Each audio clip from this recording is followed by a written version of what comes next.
All right, chat. We are live. Welcome to a special podcast here. We're going to be recapping all four Thanksgiving plus Black Friday games. A bunch of great games and a ton of stuff to react to. We'll see what tomorrow has to offer, but I feel like the last four games gave us the majority of what we'll have to talk about coming out of week 13. So I'm excited to get into that. And then I have a handful of mailbag questions from my Patreon supporters that I owe answered. And then if we do get any super chats here today, I will get into that as well, along with those mailbag questions. So going to be hanging out in the chat with you guys here tonight. I know there's college football going on. I know you've got other things to watch here today, so I appreciate you hanging out here for this show. And as I go through my notes and recap these games, I probably won't be looking at the chat too much, but once we get through the games, I will certainly be more kind of casual interacting with you guys. But I got to kind of power through to stay focused so we can do these games justice. So let's go ahead and begin. We're just going to go in order. The first game, Packers, Lions. Packers win this one 31-24 in a highly competitive, colossal match between these two games. And I mean, just the way this sets up for both teams in a positive direction for Green Bay, where they now head on a crash course with the Chicago Bears, who we're going to get to talk about here later on. Two matchups between those two teams. Now that Green Bay has swept the Lions, it feels like we've got a crash course for the NFC North title between those two teams. As for the Lions, we're going to come out of this game with some pretty major questions about what the rest of the season is going to hold for them. They're not out of it yet. This team is they're a hard team to, kill when they're down. They tend to get back up. So we can't write the Lions off quite yet, but they are in a pretty tough spot. But I think we'll start with the winning side of things with Green Bay. Just an incredibly impressive win to come back after, they win this game week one, right? They beat Detroit, and that kind of generated a bunch of hype. Different thing now as the season has progressed. A lot of people have said, yeah, it was week one, cool and all, but you can throw it out, right? It doesn't really matter. Everybody's trying to figure themselves out. And then they come here on Thanksgiving in the biggest of games for the NFC North and do what they did to Detroit. I think this was a major statement from Green Bay. Like, look, we've kind of played around with our food and made of an ass of ourselves at times, but when they got to show up against a good opponent, I think this team is more than capable of doing it. It doesn't mean they're the best team in the NFL or anything like that, but huge win for them. And I think in the way that they did it was really impressive as well. Answering a couple of big questions. I think the physicality that they played this game with was surprising to me, coming out of even just like the last couple weeks. The Giants honestly ran all over this front. The Vikings, before the game got away from them, ran all over this front. And I looked at this matchup like, dude, Detroit could just keep the ball out of the Packers offense's hands, have a day. I thought David Montgomery would have a big day. I figured Jahmyr Gibbs would have a big day, and Gibbs got his. Gibbs is just insane. He had some runs in this game that were still just like, what do you do with that? But the Packers came out and they held Detroit to 100 yards on 28 attempts from Detroit. Detroit tried, as most teams do, to run the football against this front because, on paper, that's what you want to do against this Packers team. And they showed up. And I think the D-line did a good job, relatively speaking. But I think the linebackers, Isaiah McDuffie, I don't really need to see Quay Walker back in the starting lineup if he gets healthy, you guys. I think if Quay wants to be a base downs, third linebacker, that's fine. I've seen enough at this point to know that Isaiah McDuffie is just a better player. And he was all over the field in run defense for this game. I honestly don't know if they win this game without Isaiah McDuffie, who didn't miss a tackle and was just all over the field, was wearing the captain's patch with Quay Walker out, was getting guys lined up before the snap, calling stuff out. Just an incredibly impressive day there from Jeff Hafley's guy who played with him at Boston College. I'm very curious to see what the Packers do there because I figured they would have extended Quay Walker before the season kind of started here, but they haven't done that yet. And at this point, I I've seen enough. But on the flip side of things, I also thought the Packers ran the ball better than I expected too. That's been a big issue with this Packers offense. A lot of the talk is on Jordan Love and the passing game, and that's fair. But their biggest difference this year has been A to B. Last year they ran the ball great. This year they haven't really done that. And it slowed down a little bit as the game went on. It tends to happen against Detroit that they just kind of beat you up as the game goes on. But out the gate, I mean, the opening drive, Josh Jacobs had multiple big runs, and Jacobs himself had 83 yards on 17 carries in this game, 5 missed tackles, 4.9 yards a pop. I wasn't sure how healthy he was going to look. I don't know that Jacobs has really been healthy since he had that lower body injury around week 5. But with a little bit of time off here, he looked really fresh. So the physicality element from Green Bay was really good to see. It's going to be tested again this upcoming week against Chicago. And then the passing game was working. Jordan Love, I thought, had another great game here. I think he's really doing a good job to quiet the haters these last few weeks. I thought the Giants game was fantastic. He did enough, everything they needed from him against the Vikings last week. And then in this one, he did miss a couple of throws early, and the alarm bells were going off. Like, God, man, like, this is Jordan Love's biggest bugaboo. Everybody likes to point to the laughable turnovers at times. For me, I've always said that his big issue is accuracy, and right out the gate, there was a couple misses. He is rolling right and has an easy walk-in touchdown after a really good play extension from him, showing off, his pocket presence and what he can bring to the table there. And just has a layup, would have been a walk-in touchdown for, I want to say it was Dobbs, but I can't remember who the wide receiver was that kind of broke up field in scramble drill, and Love just dirts it. He had another misfire on a should have been completion earlier, but after those, I mean, he was can't miss for the rest of the day. Not just with the accuracy, but the decision making. A bunch of big throws. He throws a beautiful deep go ball to Christian Watson in a big spot. Detroit kept punching back in this game, and I thought Love just kept answering. He hits a deep out to Luke Musgrave that really stood out to me in this one. That was pretty solid coverage, but Love just did a great job of putting it where only his tight end was going to get it, and Musgrave continues to kind of step up with Kraft out. He's not Tucker Kraft, but he's given them enough at that tight end spot. And then the biggest throw of the day from Love with the game, you can't say it was on the line, but the Packers decide to go for it. 4th and short at about the 45-yard line. They're up 7 points. They can't quite make that field goal. I thought for sure punt the ball. Defense had been humming, but LaFleur puts his nuts on the table and puts the ball in the hands of his $55 million quarterback, and that's what you pay Jordan Love for, is that throw right there. I mean, honestly, it was only a 15-yard completion to Dontavion Wicks, but if you've got an NFL Pro subscription, go check out that 4th down throw. It's the last drop back of Jordan Love on the play sheet there. But they snap the ball, pressure gets in, and Jordan Love does what I think he's best at. I mentioned it earlier, but the pocket presence. He drifts back away from the pressure, poised, understanding where he needed to go with the ball, but understanding how to navigate that space inside the pocket, that he just needed a couple extra steps, a little extra space just to get this throw off. Vintage, like Jordan Love, kind of leaning back with the pressure in his face, and he puts this ball in the most perfect spot he could. Pretty tight coverage on Wicks, but Love zeroed in on it, was like, all right, if I just put this up and away, again, under pressure, off his back foot, up and away, I'm going to give Wicks a pretty good chance of catching this ball, and he put it exactly where it needed to be. So just an all-around huge day for Green Bay, I think, answering a lot of questions. And then you got to at least come away from this game and talk about Micah Parsons. I mean, it's a repeated narrative at this point, but this was probably the 4th or 5th game that he's just taken over.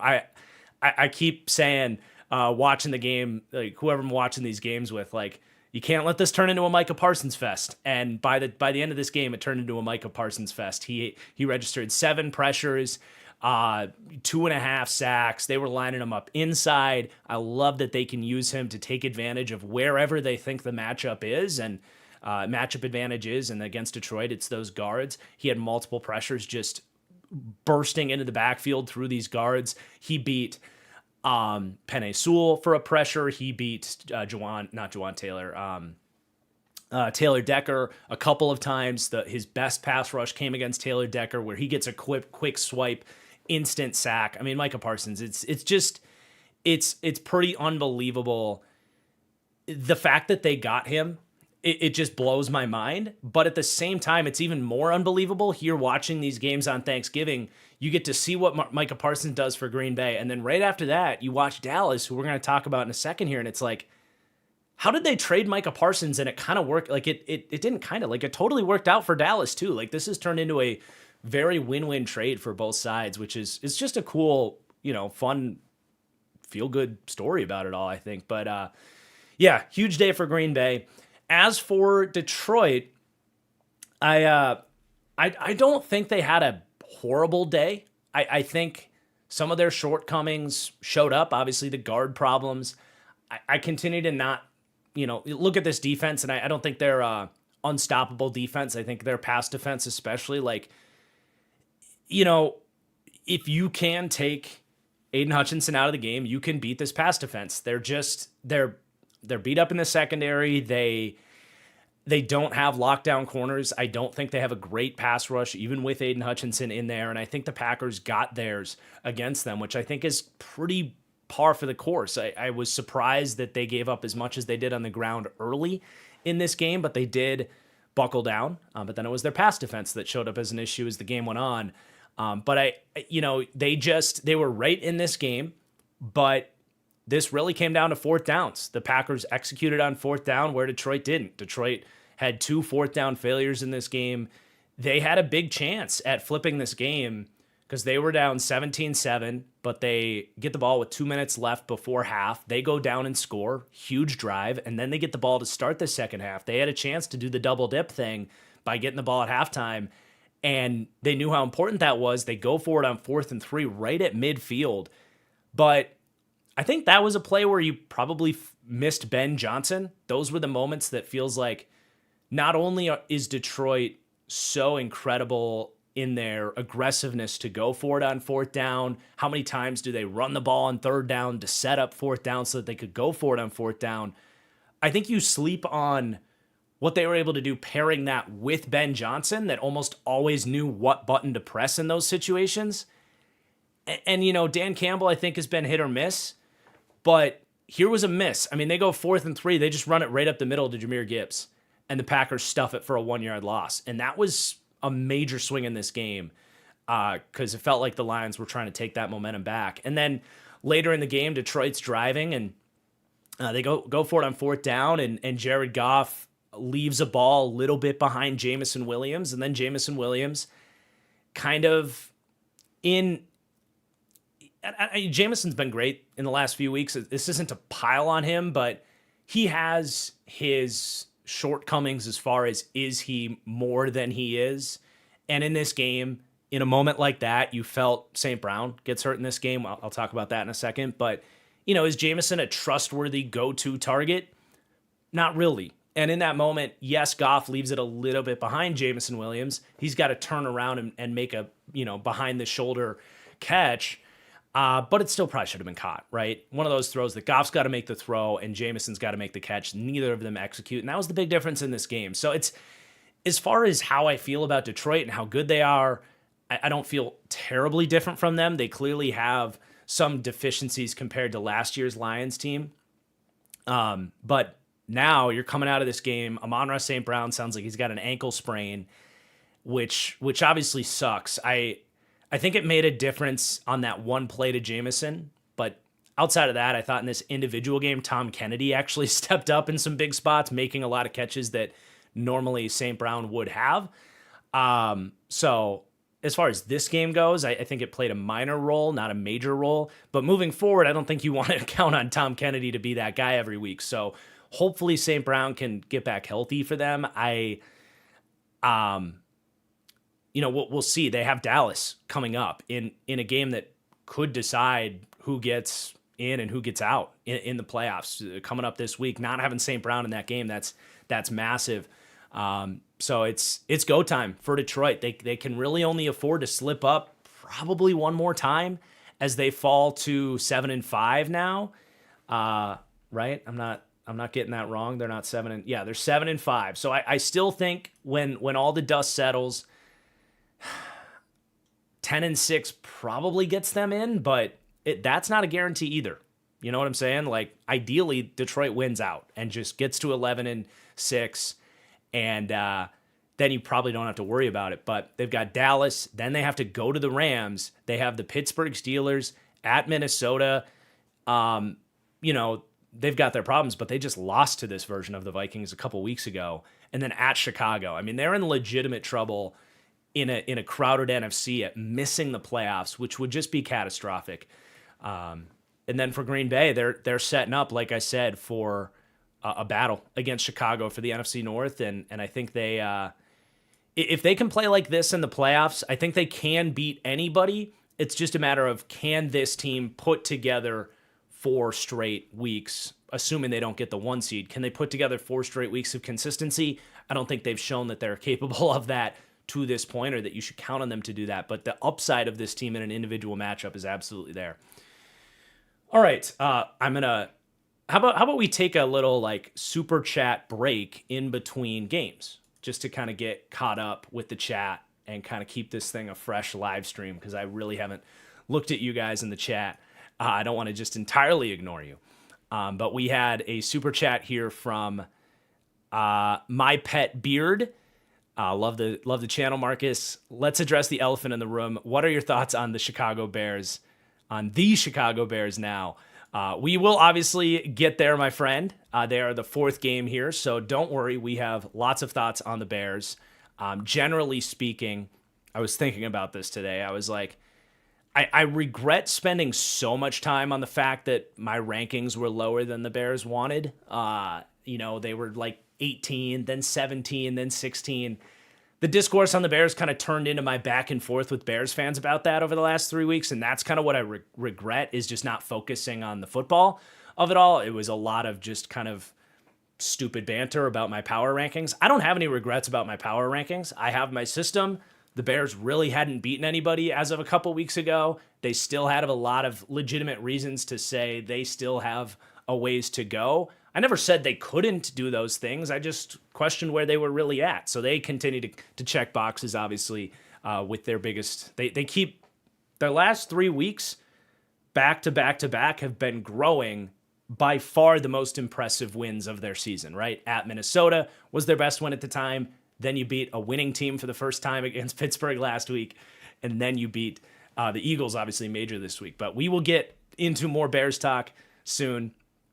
From Avery says, yes, going to be a lot of Bears fans in the chat today. Thank you, Avery. Dono, thank you. 3rd and 10 at midfield in the Super Bowl. 30 seconds left on the clock. Who would you rather have rushing the passer, Nick Bonito or Jared Verse? Ooh. 3rd and 10, midfield in the Super Bowl, 30 seconds left. I think, they're just so different. I think my answer is a cop-out answer, is I need to know who the tackle is, because I think that matters a lot, because Bonito is almost all speed and Verse is almost all power. So I think I need to know who the tackle is, and that's my cop-out answer. But those two guys are very, very close. The main difference there, I know I just dropped my edge rusher rankings video, which, by the way, if you guys haven't seen that yet, definitely encourage you go check it out. The main difference, if we're ranking them as overall players, is Verse is a pretty substantial step ahead of Bonito as far as how good he is against the run. But as overall pass rushers, those guys are pretty tightly knit right now. Then from Manic, should all the AFC North head coaches be fired? If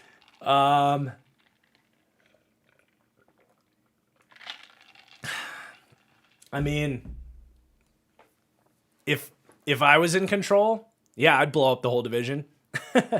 I still think Tomlin has trade value, but it does just feel like, and we'll see what they do against the Bills. The Steelers have a really good opportunity here to finish strong. Both tackles are out for the Bills, by the way. Don't love that for the Bills, but I think with the way the Ravens looked against the Bengals, I'm much closer to saying, yeah, let's just peel the Band-Aid off with Harbaugh. I think I've made my thoughts about Stefanski pretty clear over the last few weeks. And Zach Taylor, look, Bengals had a good week. We're going to get to the Bengals here in a minute. We'll see what the Bengals do to finish up. I'm not the biggest Zach Taylor guy, but it's not the right week, I think, to jump on Zach Taylor. They had a good day. And then, again from Avery, Marcus addressing the Bears situation feels like when George Bush addressed the nation about 9/11. Okay, I'm not quite gonna say it's that serious. I like to think that most Bears fans didn't think that me ranking them, 16th as a 7-3 football team or whatever it was, 7-3. Most Bears fans probably didn't think it was that serious. Some, maybe the ones born before 9/11. That's crazy. That's out of pocket, Avery. You're out of pocket, my friend. All right. We will circle back to the chat. Thank you guys for the super chats. But let's talk about how about them Cowboys, huh? How about them Cowboys? They win 31-28. They don't just win. They beat the Chiefs 31-28. Crazy, man. What is going on with Dallas? I hinted at it earlier. But the fact that we're here midway through this season, and I think, I'm curious, Cowboys fans in the chat, if anybody disagrees, but I don't know that there's a Cowboys fan out there that wouldn't redo the trade at this point. I think the way things have played out, and, we like to be hard on the Cowboys front office, but I like to think that there was some foresight there. Like, hey, we'll load up on some ammunition. We may or may not have an opportunity to go get a different player with these picks or whatever, or we'll make them, good draft picks generally, because the Cowboys do draft well. I continue to defend their drafting strategy. But also, look, we can actually pay George Pickens if we trade Micah Parsons. And the fact that has coincided, that George Pickens is playing at the level he's playing at, the fact that that's coincided with them really putting this defense, and as we saw in this game, the D-line is better than it was back in, mid-August when they made that trade. We didn't know what Donovan Ezra was at that point in time. That's obviously a big part of it, but they've hit on that draft pick. They then turn around and get Clowney immediately. He's been obviously not Micah Parsons, but you're dropping a very useful number 2 quality edge in there. Kenny Clark's been a nice addition. Obviously going to get Quinnen Williams was major. They have a bunch of other, Dante Fowler and James Houston and Sam Williams is still in there. Like they have, and tragically, rest in peace, Marshawn Nealand. It's really cool how they've kind of rallied around that situation, but they had some contributions from him a little bit earlier in the year. But besides the point, they're good, man. The Dallas Cowboys are a good football team, and it's just really impressive how everything is working for them, from front office to coaching with Shoddy. I think Coach of the Year discussions could start opening up if they go on this run. Why not? For all the crap that Brian Schottenheimer got, you've got the narrative behind, him kind of helping this team rally behind the Nealand tragedy. You've got the narrative behind him there. Why not, man? I think the play calling's great. The locker room is put together under him. So a ton of credit there. And then all the way down to hey, Matt Eberflus. Took him a little bit. This defense sucked, but you give him a few pieces and they're settling down defensively, which is really good to see. And it's the nice thing too is Eberflus's frustrations in Chicago and even going back to Indianapolis, honestly, he runs this kind of, it's more of a vanilla defense. It's a very zone-heavy defense, a lot of two-shell stuff, pretty basic stuff, kind of the simplify things so that we can play fast mentality. And it's kind of that bend, don't break overall philosophy. Well, in Indy, they never really had the elite offenses. Obviously, Chicago under Fields, they definitely didn't have the offense. But here in Dallas, like, if you can guarantee with Eberflus's philosophy, if you just give him solid talent, if they can be the 15th best defense with what you know Dak and this offense is capable of, that works for me. So all the way down to Eberflus, who got a lot of heat earlier in the year, he's doing a good job too, I think. But this game was fun, man. I don't think the Chiefs played horrible. I really don't. I just think Dallas, this was about them and saying, look, man, forget about what we were in the first 6 weeks of the season. We're a whole different football team right now. And they're a hard team to beat. And I think the NFC looks around like, I don't know that we're terrified of the Cowboys, but I don't think I want to play those guys right now. And in this game, I think one of the biggest difference makers was something I highlighted in the preview show with Garrett here on the channel. Heading into this matchup, I actually picked Dallas to win, and a big reason I did that was with Trey Smith out for Kansas City, their Pro Bowl right guard.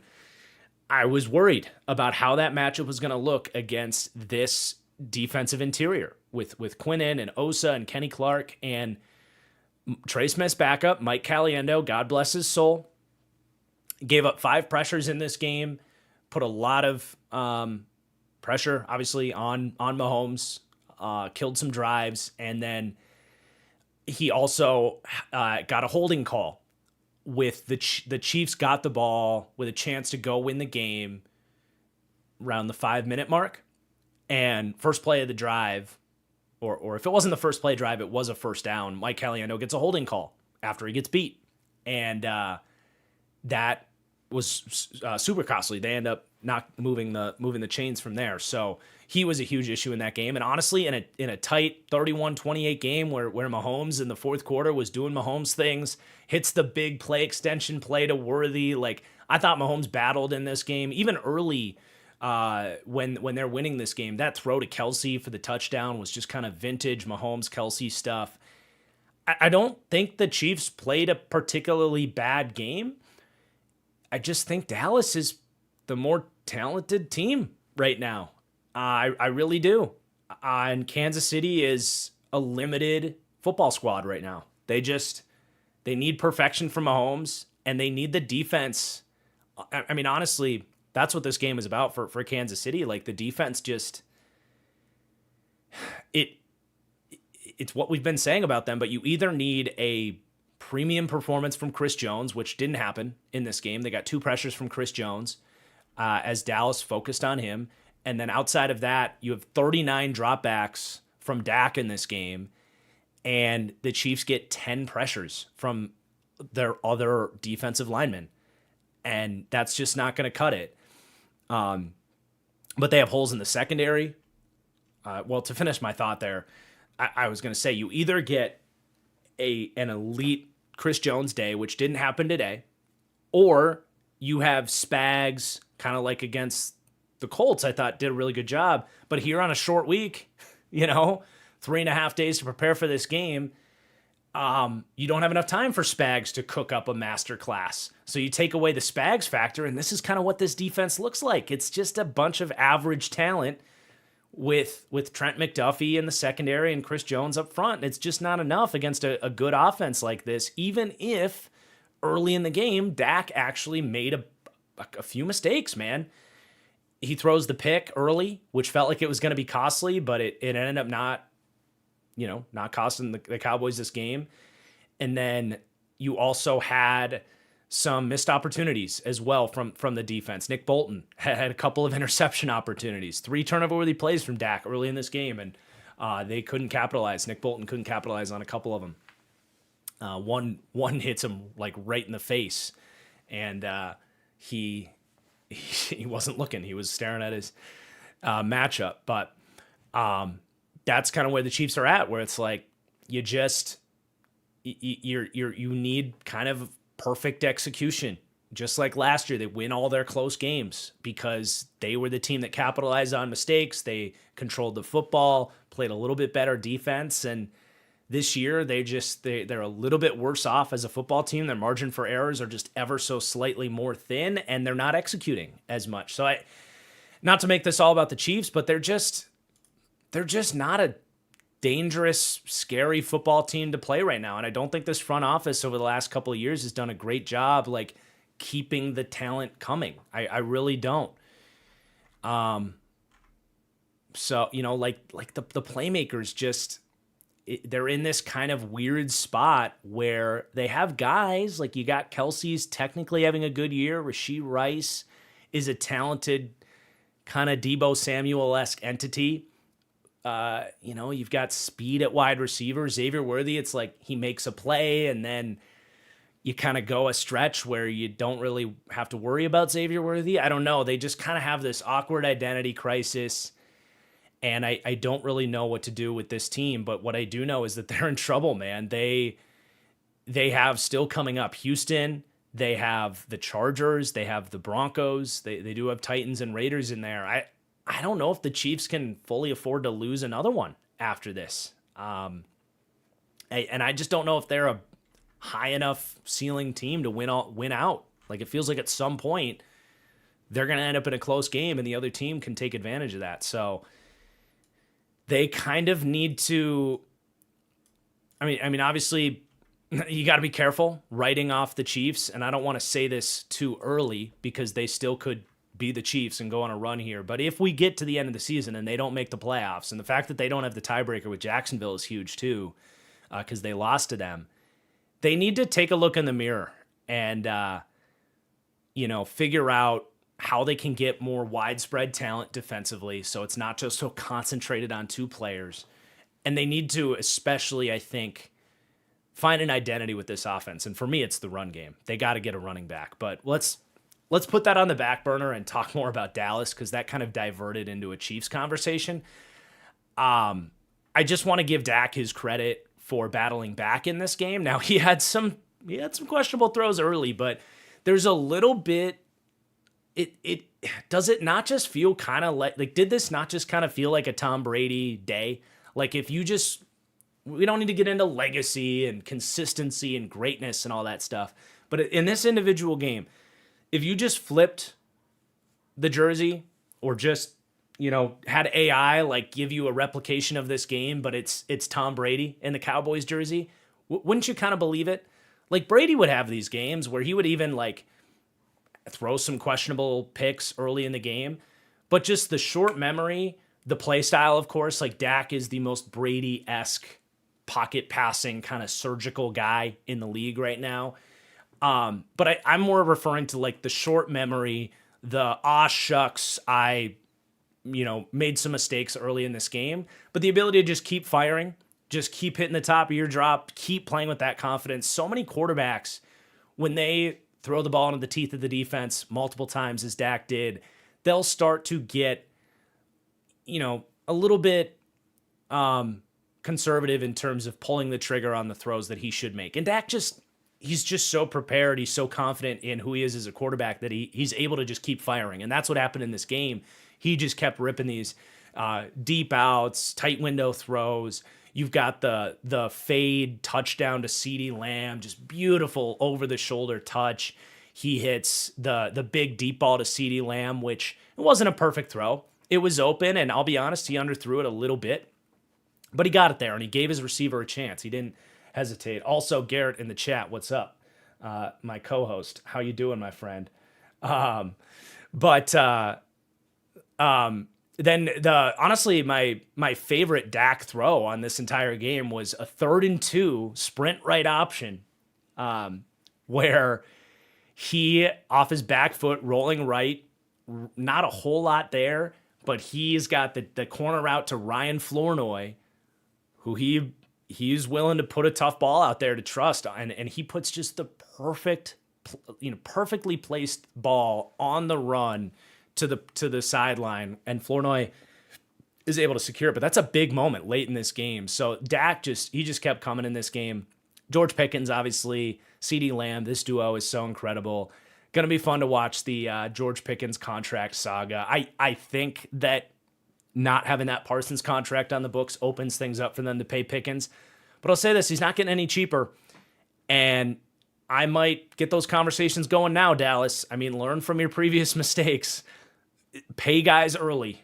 I will say that. And the longer you let this go on, the closer to the offseason you get, the more and more drama is going to come from that situation. So it'll be curious to see kind of how that goes. But I think Pickens, it's funny because he's like outplaying CeeDee Lamb right now, and I don't mean that in any way to like take away from CeeDee Lamb.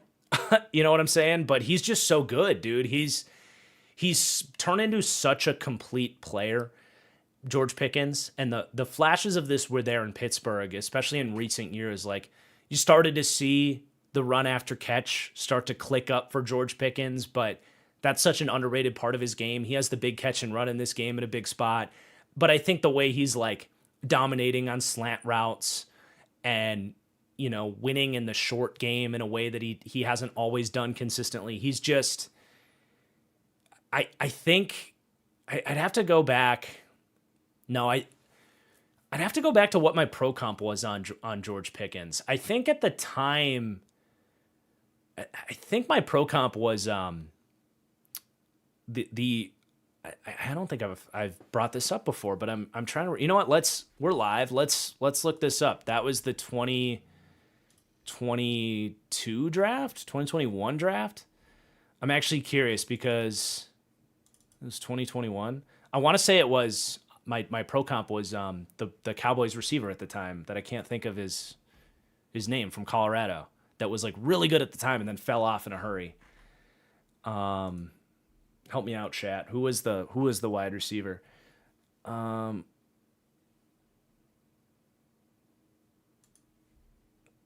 Sorry, I pulled up the 2021 draft. I need the 2022 draft.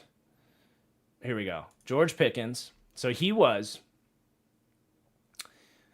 my number 7 wide receiver, and I had a first to a second round grade on him. Michael Gallup is who I'm thinking of, and that it is right there in the 2022 TFG draft guide. And that sounds like I was harsh on him, but Michael Gallup at the time, if you go back in time, Michael Gallup was something closer to, you know, not quite what George Pickens is playing like right now, but he looked like the perfect outside possession wide receiver with a little vertical juice, some run after catch stuff. He just unfortunately fell off a cliff with the injuries, but Michael Gallup was on a really nice trajectory. It's pretty ironic how we've come, you know, how that has aged, where George Pickens is back here. I wish I would have remembered that when he went to Dallas, but pretty crazy in retrospect. But he's become an even better player than Gallup ever was, obviously. But anyway, I don't know where we started with that, but George Pickens is really freaking good, and the Cowboys should pay him. That's the point.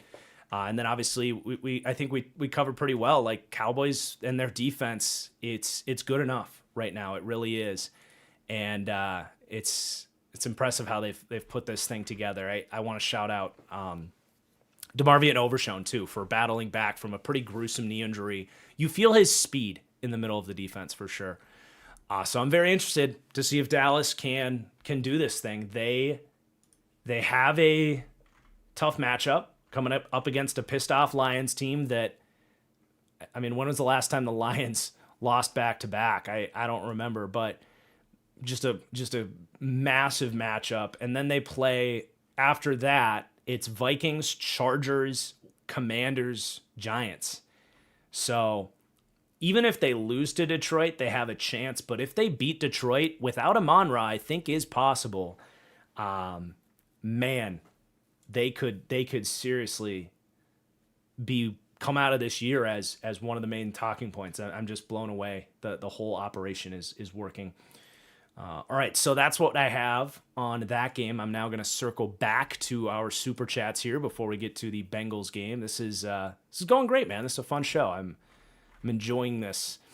Might need to do stuff like this more often here on a Saturday night. I like the vibes here, hanging out with you guys. It's like a early tailgate style, you know, end of the week show. I think it's fun. But we got a bunch of super chats here. So from A. Ross, you've been doing draft scouting for a number of years now. Which draft classes do you feel are the most right and wrong about? Wow, that's like a whole video to dive into.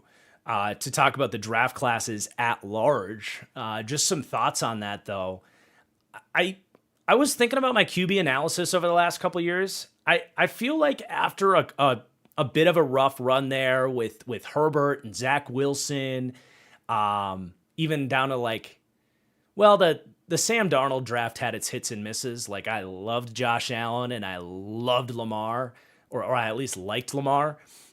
Meanwhile, I loved Sam Darnold and strongly disliked Baker Mayfield, which was wrong, and then it was right, and then it was wrong again. So that class was just all over the place. But I've been thinking about, like, the last couple QB drafts. I feel like I've done a really, really a good job with these quarterbacks. I think this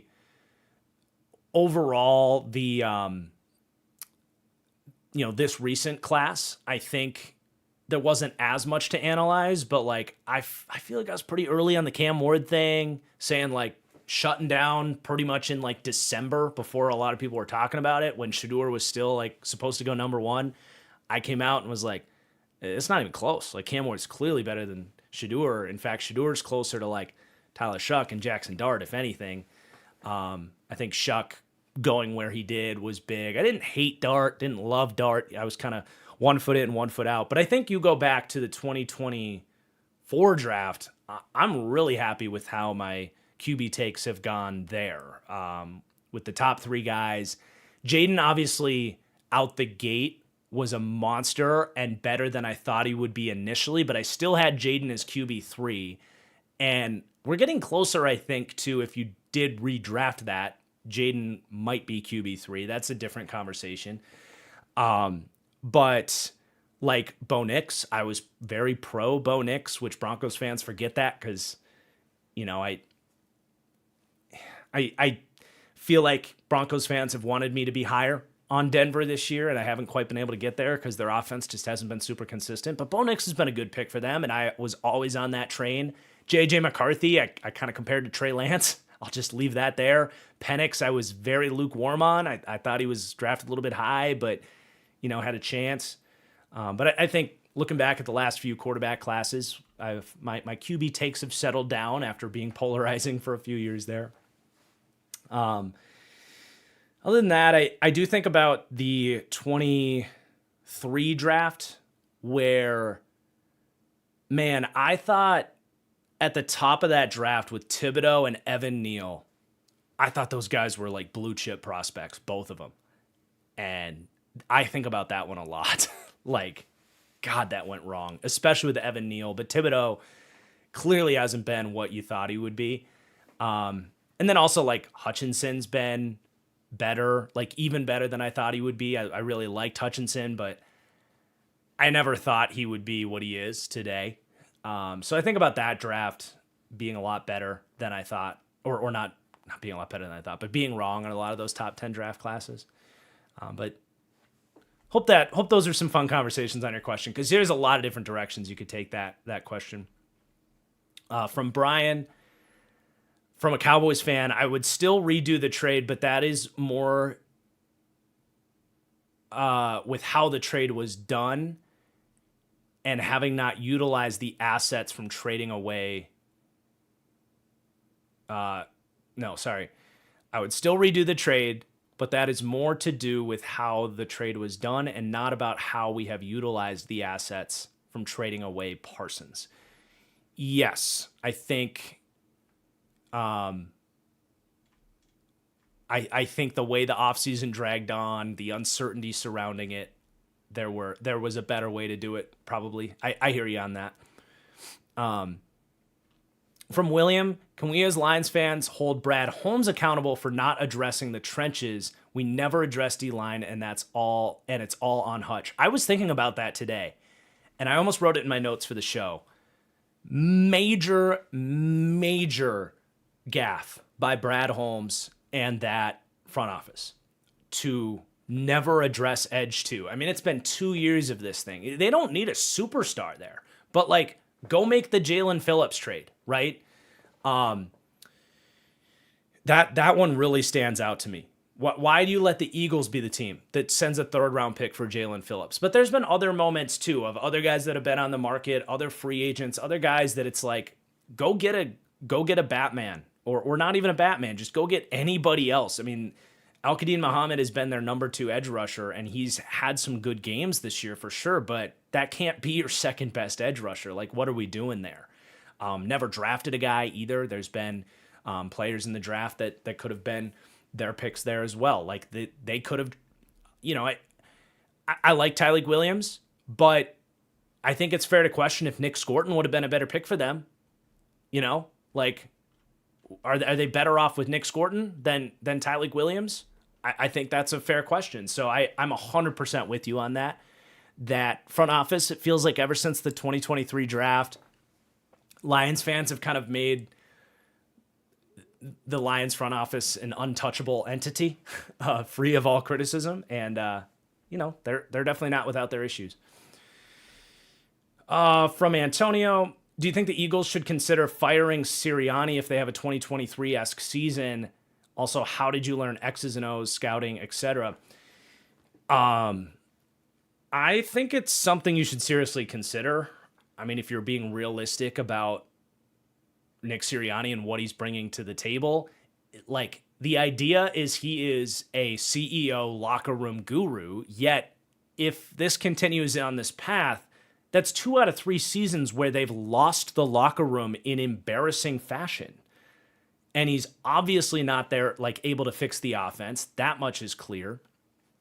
I think if you're realistic, you absolutely have to do that. And I think a lot of other teams, Bengals, for example, Packers for so many years with Mike McCarthy, a lot of other teams and organizations wouldn't have those honest conversations. I think the Ravens, to an extent, with Harbaugh. I do think the Eagles, I mean, they moved on from Doug Peterson when the writing was on the wall there, right?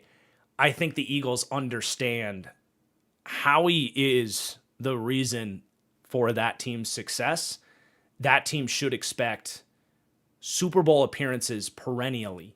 And if you think the coach is holding you back, I think they are an organization that does it. So it's not far-fetched that it goes that way. Now, the thing is, they're still in a pretty good spot, right? They have,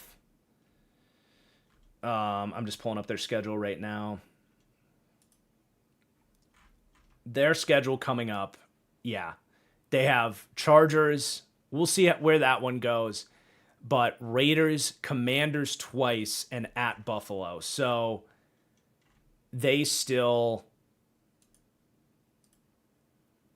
have a pretty good chance at getting at least those 3 easy wins. And then you're sitting at 11-5 or 11-6 rather. They're still probably going to win their division. So it's a little bit harder to see a full-scale collapse, but it's definitely something to at least entertain as an idea. From Matt Long, how would you react if Dallas extended Pickens and traded CD? That's a thought I've had. I think it's interesting. I think I'd rather just have those two because their skill sets are so fun together, because CD brings the juice and the quicks, like, they're just different styles. I just love the idea of having those two guys together with Dak. And I wouldn't really want to mess with that. I wouldn't like it, but I could see it's kind of like when they traded Parsons, where it's like, I don't like it. I probably would not have done that myself. I certainly would like to think I wouldn't have. But even back then, I at least rationalized it with the Pickens contract on the horizon, getting the extra picks. Like, I at least rationalized like what they might be thinking there. I could at least see the thinking of like, well, Pickens is just kind of better for Dak and is outplaying CD, and you could get multiple first-round picks for CD Lamb, I would think, and just have a bunch of draft picks and replenish other areas of need. It's not absurd to think about that. From Warhammer, what do you think the Seahawks' biggest needs are, and how do you feel about their future? Biggest needs, defensively, they're in a pretty good spot. I still don't know if I want Josh Jobe as an outside corner forever. I feel like he is a and maybe this is one of those little moments that we look back on in the playoffs that ages well. He feels like a painful pass interference in a critical spot in the playoffs away from really frustrating you. He's played well, but he is exceptionally grabby. I feel like third and 15, in Lambeau or in LA against the Rams, and they throw a deep ball and he's in good position. He just turns Devontae Adams around and ends the game on a pass interference. I feel like that is in the potential for Josh Jobe. I just don't know that he's the best long-term answer there. Other than that, I think you continue to address the interior of the offensive line. I could see, depending on what they want to do with Kenneth Walker, running back actually sneaking up as a sneaky need for them. I think depending on if they extend Rashid Shaheed, you could talk about the wide receiver room, but they're in a pretty good spot there, obviously. And by the way, maybe that running back need is filled by Jalen Milroe. Probably not going to happen, but I like their future. I mean, how can you not, man? I think you're probably at risk of losing Clint Kubiak, which is a little scary. Fortunately, I've heard some buzz that, like, I guess he just doesn't have like a head coach's mentality, and maybe he'll stay in Seattle. So if you're lucky, that'll be the case if you're a Seahawks fan. But maybe offensive coordinator turns into your biggest need. You guys are great for keeping these super chats coming. I love it. From Alex with the Euros. So overseas support here. Man, isn't it late out there, Alex Gray? Brother, get some sleep. That's not that bad. It's like 1 a.m. So that's not too bad, assuming you're in, like, England. But anyway, why do you think Shanahan is going under the radar for Coach of the Year? Likewise, Saleh for a head coach job. Do people not see us making chicken salad with chicken blank? Yeah, I think it's just an unfortunate reality of where the discourse is at with that award, where certain guys, it's like they reach a certain level and then they're no longer candidates for Coach of the Year, and it makes no sense. I do think I've seen my fair share of hype for him to win Coach of the Year because people are smart enough to contextualize, like, all of the injuries they're dealing with, and then you have a backup quarterback in there. Eventually that conversation opens back up. So I don't actually know that he is going under the radar for Coach of the Year. Like, what are the odds, I guess, would be the question there. Like, if we pull that up. Let me just do that real quick. That'd be NFL Future Awards, Coach of the Year. So he totally is still flying under the radar. You're right. He is 1, 2, 3, 4, 5, 6, 7, 8. He is 9th on the Coach of the Year list, behind Dave Canales. This one makes no sense. He's behind Sean McVay. Like, why does that make sense? Right? It's like you're applying the logic. It's like you're applying the phased out of the award logic to Shanahan, but not McVay. I don't get that one. Not that McVay doesn't deserve to win the award, right? But at least the argument for Shanahan is like his team's been decimated. Your top 3 are Mike Vrabel, Ben Johnson, and Shane Steichen, which that's more consistent with how they've typically voted on the award. But I've had beef with the Coach of the Year award for a long time. I think it's BS because we don't do that with MVP. We don't come in and say like, I didn't think Daniel Jones was going to be good this year, so he's the MVP, right? We don't do that with any of the other awards. Why do we do it with Coach of the Year awards? It doesn't make sense. But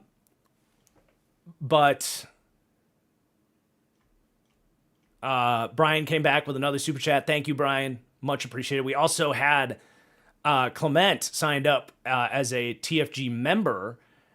Thank you for joining that. And by the way, you will actually get something now, Clement, for being a TFG member. For anybody that missed this, Studs and Duds is going to be making its way towards being exclusive content moving forward. So TFG members, as Clement just signed up for, will get access to that. And then the lowest tier, which will be $2.50 a month on Patreon, will get that on Patreon. Or each video can be purchased for $5. I dove into the reasoning for that at the end of my last episode of Studs and Duds. So we don't need to spend too much more time on that, but a nice little time to plug that. But thank you. He did say, who do you think is more likely to change scenery between Tomlin and Shanahan? Definitely Tomlin. Shanahan's not going anywhere. I think that is not to belittle your question, but I think the Shanahan hot seat stuff, and I say this at risk of coming off like an asshole, but I think that's an NFL casual conversation. There is not, in my opinion, any actual pressure on Kyle Shanahan's job. I just firmly believe that, based on how I know the league feels about him and how the Niners feel about him. And then Andrew says, does Dallas have a realistic Super Bowl window? I mean, this year is wide open, man. I think there's one clear-cut best team in the league right now, and that's the Rams. I mean, Dallas, it has shown. I mean, they've beaten the Eagles and the Chiefs the last 2 weeks. I mean, if they can get in, they absolutely have a chance. Any given Sunday, right? I really think once you peel the Rams out of things, or if you can peel the Rams out of things, which they are the clear-cut best team, but they're not invincible, right? Anybody can beat anybody. So this is a good year for Dallas to kind of sneak in and try to make some noise. Then we have one more here, and then we'll move forward to the Thursday night game between the Bengals and the Ravens. But how has JSN and Amon-Ra influenced your analysis of wide receiver? If you didn't catch Warhammer Guy, thank you for the super chat. If you didn't catch my wide receiver tier maker video, I highly encourage you check that out because I did get into that pretty thoroughly in that video because those guys cracked the top tier. But basically, I have had to, with the way the game has changed, I've had to kind of reshape my classic philosophy of like the elite wide receivers are outside guys. That's kind of been reshaped because if you're honest about things, it's actually the most efficient part of the field to target is the middle of the field. And if you do what guys like JSN and Amon-Ra do, which is attack those, well, and JSN, it's also just very different from Amon-Ra. They're different conversations, but especially with Amon-Ra, if you attack the middle of the field, like at this absurdly elite rate, and you're great after the catch, like you're just setting yourself apart from the competition in the same way that those great outside wide receivers do. A main reason it's like been kind of diminished, the idea that a slot guy can't be as good as an outside guy, is that technically it is easier to attack the middle of the field, to just find space and be that kind of guy. I just want to make sure the stream is still going here because I just heard my computer started firing on all cylinders and then it said my live stream dropped. So I just want to make sure we're still good. Let me know if you're having any issues there. But anyway, I was saying on take Khalil Shakir, for example, or like a lot of classic slot wide receivers. Even like Josh Downs to an extent, like their ability to just line up against someone, any corner, and beat them one-on-one, it's a little more limited. They can do it on quick routes from the slot, but it's different with Amon-Ra, who just bodies guys up. He's such a great route runner. He can run slot fades and deep digs and deep corners, and it's not just catching 8-yard completions in the typical slot way. It's explosive plays from the slot is a huge difference there too. So that's JSN. And then Amon-Ra, at first it was the same conversation, but now it's just like, I didn't think Amon-Ra was going to be a great vertical threat. I didn't think it was fast enough, big enough. He's just transcended my upside projection on him. Like that, it's more simple with him. I don't know that he's necessarily changed changed my outlook. He kind of reminds me of like Devontae, where, okay, you're not a speedster, you're not the biggest guy, but you're so savvy, and he's got such good ball skills that he's still able to be a dominant vertical threat. All right, let's go ahead and keep moving. I can already feel my voice is starting to dwindle because I did a 2-hour show earlier today, and now we're doing this. But this has been super fun. I'm very much enjoying this.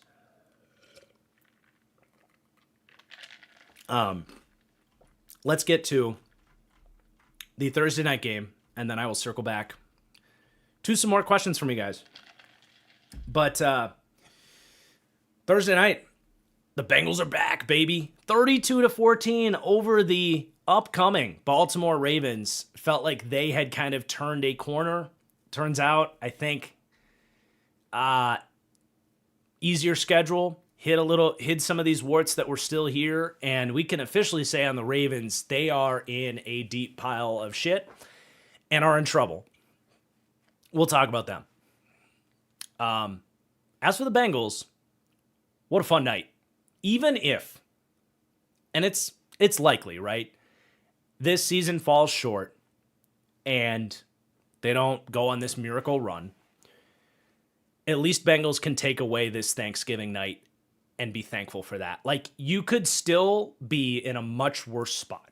You could be a Dolphins fan. You could be a Jets fan. You could be a Browns fan. There's some fan bases that there's just no hope, right? And even though the Bengals front office and their ownership situation is maddening as all hell, at least you are sending your biggest threat in the division into a death spiral. You get to see, and you know, the Browns and Steelers aren't scaring you for the future if you're a Bengals fan. It's more about we got to find a way to knock off the Ravens. It's just reality. No offense to Steelers fans, but it's just true. But you come out of this game, and my God, is it good to see Joe Burrow back. And Joe Burrow back. We didn't know what he was going to look like. Coming back a little bit earlier than expected from the turf toe injury. And in the first quarter, it was, a little bit of rust, I think. But this was everything that makes Joe Burrow so special. I mean, it had everything in it. You have multiple, and I had said, like, I don't know how much of a difference how much of a difference it truly makes just in the context of this season, because they had been losing games 42-38 with Joe Flacco. I was like, is Burrow really going to make that big of a difference? And the answer is yes. And part of it is a subjective thing, but I just think when that guy takes the field, there's a confidence level with that team that does just transpire to the defense. I think it is something that you see with these elite quarterbacks. That always applied to like Tom Brady teams, to Patrick Mahomes teams. I think there's something to that. I don't know how much there is to that. And I think some of the guys in the Bengals defense just stepped up. Joseph Asai had a career day. He deserves a shout out. 8 pressures and a couple sacks. He's got some talent, man. We'll see if he can keep that up. But man, if Joseph Asai is something, Miles Murphy here in year 3, their first round pick. Part of the reason I didn't really get the Shamar Stewart pick, because it's like, that's just Miles Murphy again 2 years later, and they're basically the same prospect. I felt like, maybe Miles Murphy in year 3 figures it out. But anyway, it's good to see something from him a couple years later. DJ Turner, another great game. He's a superstar corner. I want to see DJ Turner on the All-Pro team. I do. I think he deserves it. I really hope the voters are paying attention. You can make a case DJ Turner's been, I want to say, the best cornerback in football. I mean, there's a pretty strong case for it, especially when you consider how bad the rest of that defense is. I really don't think that's crazy to say. But like Dax Hill had a good game, Jalen Davis had a good game. So they got some legitimate, like, tangible contributions from some guys on the defense. But back to Joe Burrow, I think there's a confidence factor going into a primetime game with him as your quarterback that you're going to show up. and confidence can go a long way in this sport. So there's that. But the actual like tape analysis on Joe Burrow in this game, and if we're coming back to the question of like, what does he bring to the table that you don't get with Joe Flacco? I think there's some of these tough third down conversions to keep drives alive that keep your defense a little more fresh. Those are also tangible areas that can help the defense. And you had multiple just vintage Joe Burrow third down play extension moments that you're just not getting from Joe Flacco. To start the second quarter, perfect example. It's a 3rd and 11. The Ravens get pressure. Burrow, as he does, navigates his way out of it, rolls out, and hits the deep out to keep the drive alive. Big moment in this game. There's the touchdown to Tanner Hudson. 3rd down. Pressure gets in. He rolls right. And on the run throws the most beautiful, catchable back shoulder touch pass to Tanner Hudson, who makes a great one-handed catch. But it's like perfect coverage from Kyle Hamilton, and Burrow completes it anyway. So you get the play extension side of Joe Burrow, and then you get the pocket passer version of Joe Burrow. The arm looked great. I continue to say, Joe Burrow gets some crap because he doesn't have the elite arm. I think he's improved his arm strength over the years. And like in this game, he hits in the third quarter there. It's a 3rd down and the Bengals are driving up 5 points, approaching the fourth quarter. Big point in this game, right? You don't want to give that ball back to Lamar there. And he hits a deep out to an area of the field that the Ravens just weren't really covering. Like a cross hash deep out to keep the drive alive. And then he's got the deep ball to Jamar Chase that was just kept carrying and was perfect outside leverage to Jamar Chase, who makes a great catch. And then just for good measure, you get the like tight coverage, perfect accuracy, anticipation throw on the final touchdown to Andre Iosivas, where Iosivas is running up the seam. The defender's carrying him in tight coverage, but he's got his back turned. And Burrow knows, if I just lead it out in front and throw it inside with inside leverage away from the safety, and he throws it on a missile, you're going to give his receiver a chance. And he puts it in the perfect spot. I mean, he was absurd in this game. It was so fun to see Joe Burrow back. And, man, I'm excited to see. I mean, if he plays like this, they can legitimately win out. I seriously think so, because their schedule's not that bad. They have the Bills coming up, which the Bills are beatable, and their tackles are hurt right now. The Bills are very beatable right now. We've seen some great battles between those guys. That's their toughest game. Then they play the Ravens again a week later. They just boat raced them. Like, who knows what's going to change? And that time it's going to be in Cincy. This was in Baltimore. And then they finish up with Dolphins, Cardinals, Browns. And that's kind of the beauty of this thing with the Bengals, is it's like, we're going to find out in the next 2 weeks how seriously we have to take them. Because, 4-8, that's not going to move anybody, but this division sucks. And they get a chance to take another one away from the Ravens, right? So, and they split with the Steelers, which is big too, in terms of getting that. And they beat the Browns earlier in the year. So they get a chance to, if this comes down to a tiebreaker situation, they get a chance to have the best record in the division, which I think is the tiebreaker for the division. So we're going to find out in the next 2 weeks if we have to take them seriously or not. But if the defense can just play half as good as they did in this game, they can win those next 2 games. And then they can absolutely beat the Dolphins, Cardinals, and Browns to finish things up. So very fun night for the Bengals. But like I said, even if they don't go on this miracle run, you're walking out of this like, at least we got the bad man. Jamar Chase is unbelievable. And they are finding pieces defensively, which is all you could really ask for.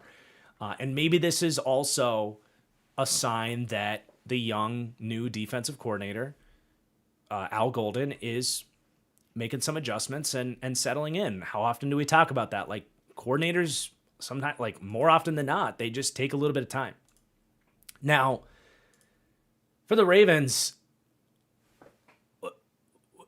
what the fuck? Like, what the fuck? Pardon my French, but dude, really? That's how this is going to go. Number one, like, Lamar feels broken. The elite pocket presence that has gotten him, in the MVP picture the last couple of years, he feels flustered in the pocket. It feels like teams are able to just kind of rush wide, get him to step up, and he's going to fluster right into the spy. He's making bad decisions with the ball. There's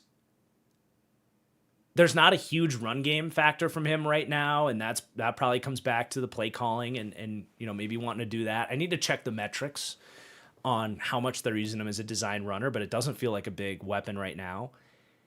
And I don't really understand what happened. Like, the offensive line's not playing as well. You've got guard problems here for sure.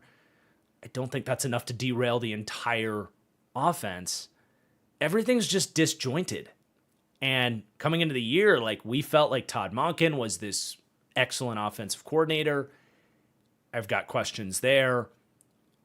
They can't seemingly get Zay Flowers going, which it shouldn't be that hard to get Zay Flowers going.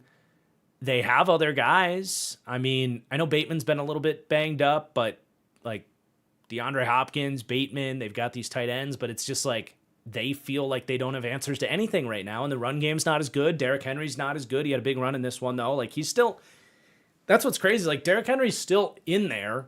He's not quite as good as he was last year, but it shouldn't be like you can't run the ball. I just don't have the answers for the Ravens right now. They don't have like anything that they can really say we do that well and then build around that. It's just a complete mess right now. And I think it does all come back to Lamar's just got to play better.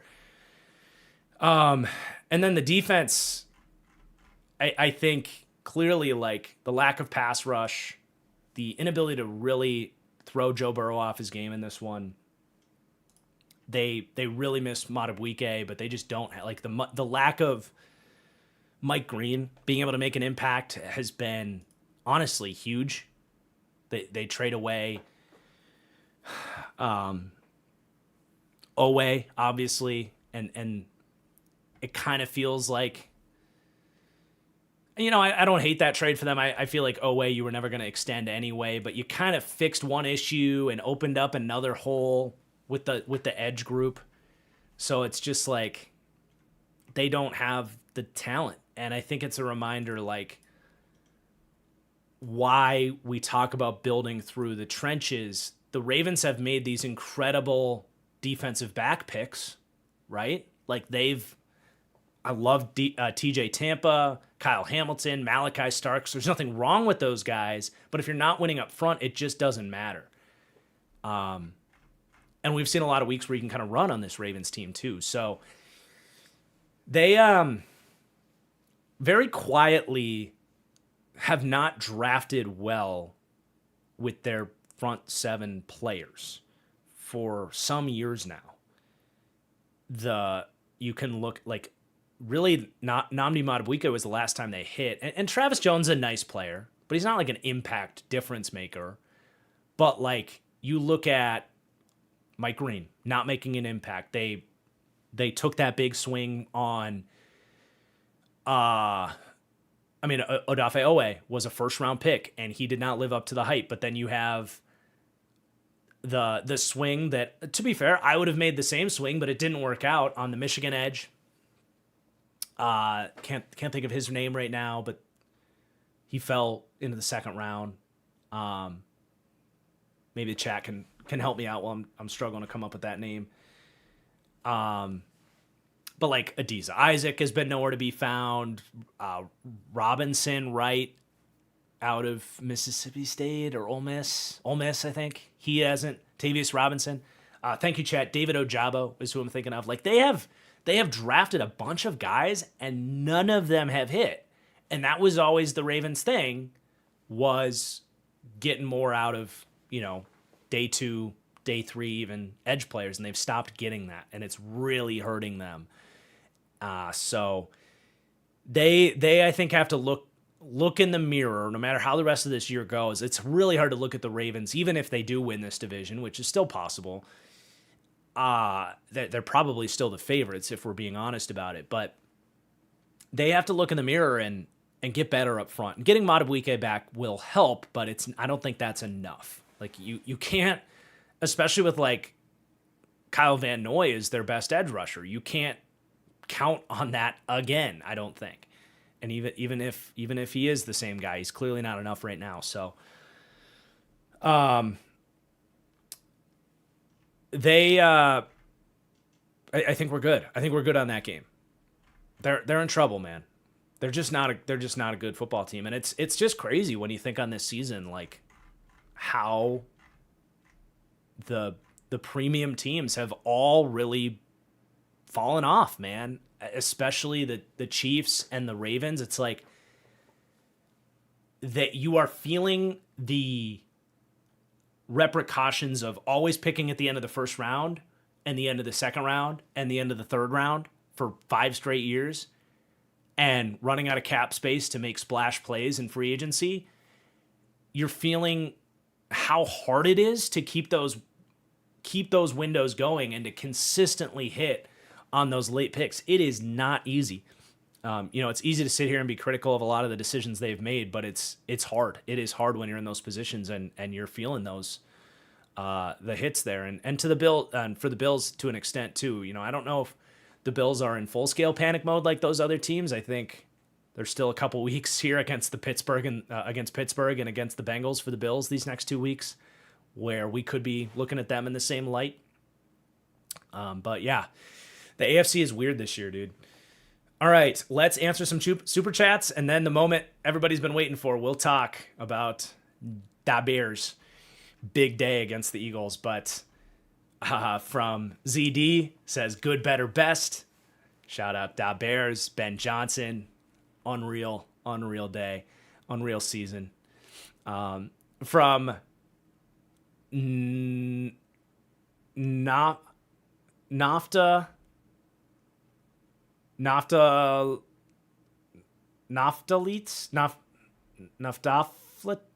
Faye? That's a tough one.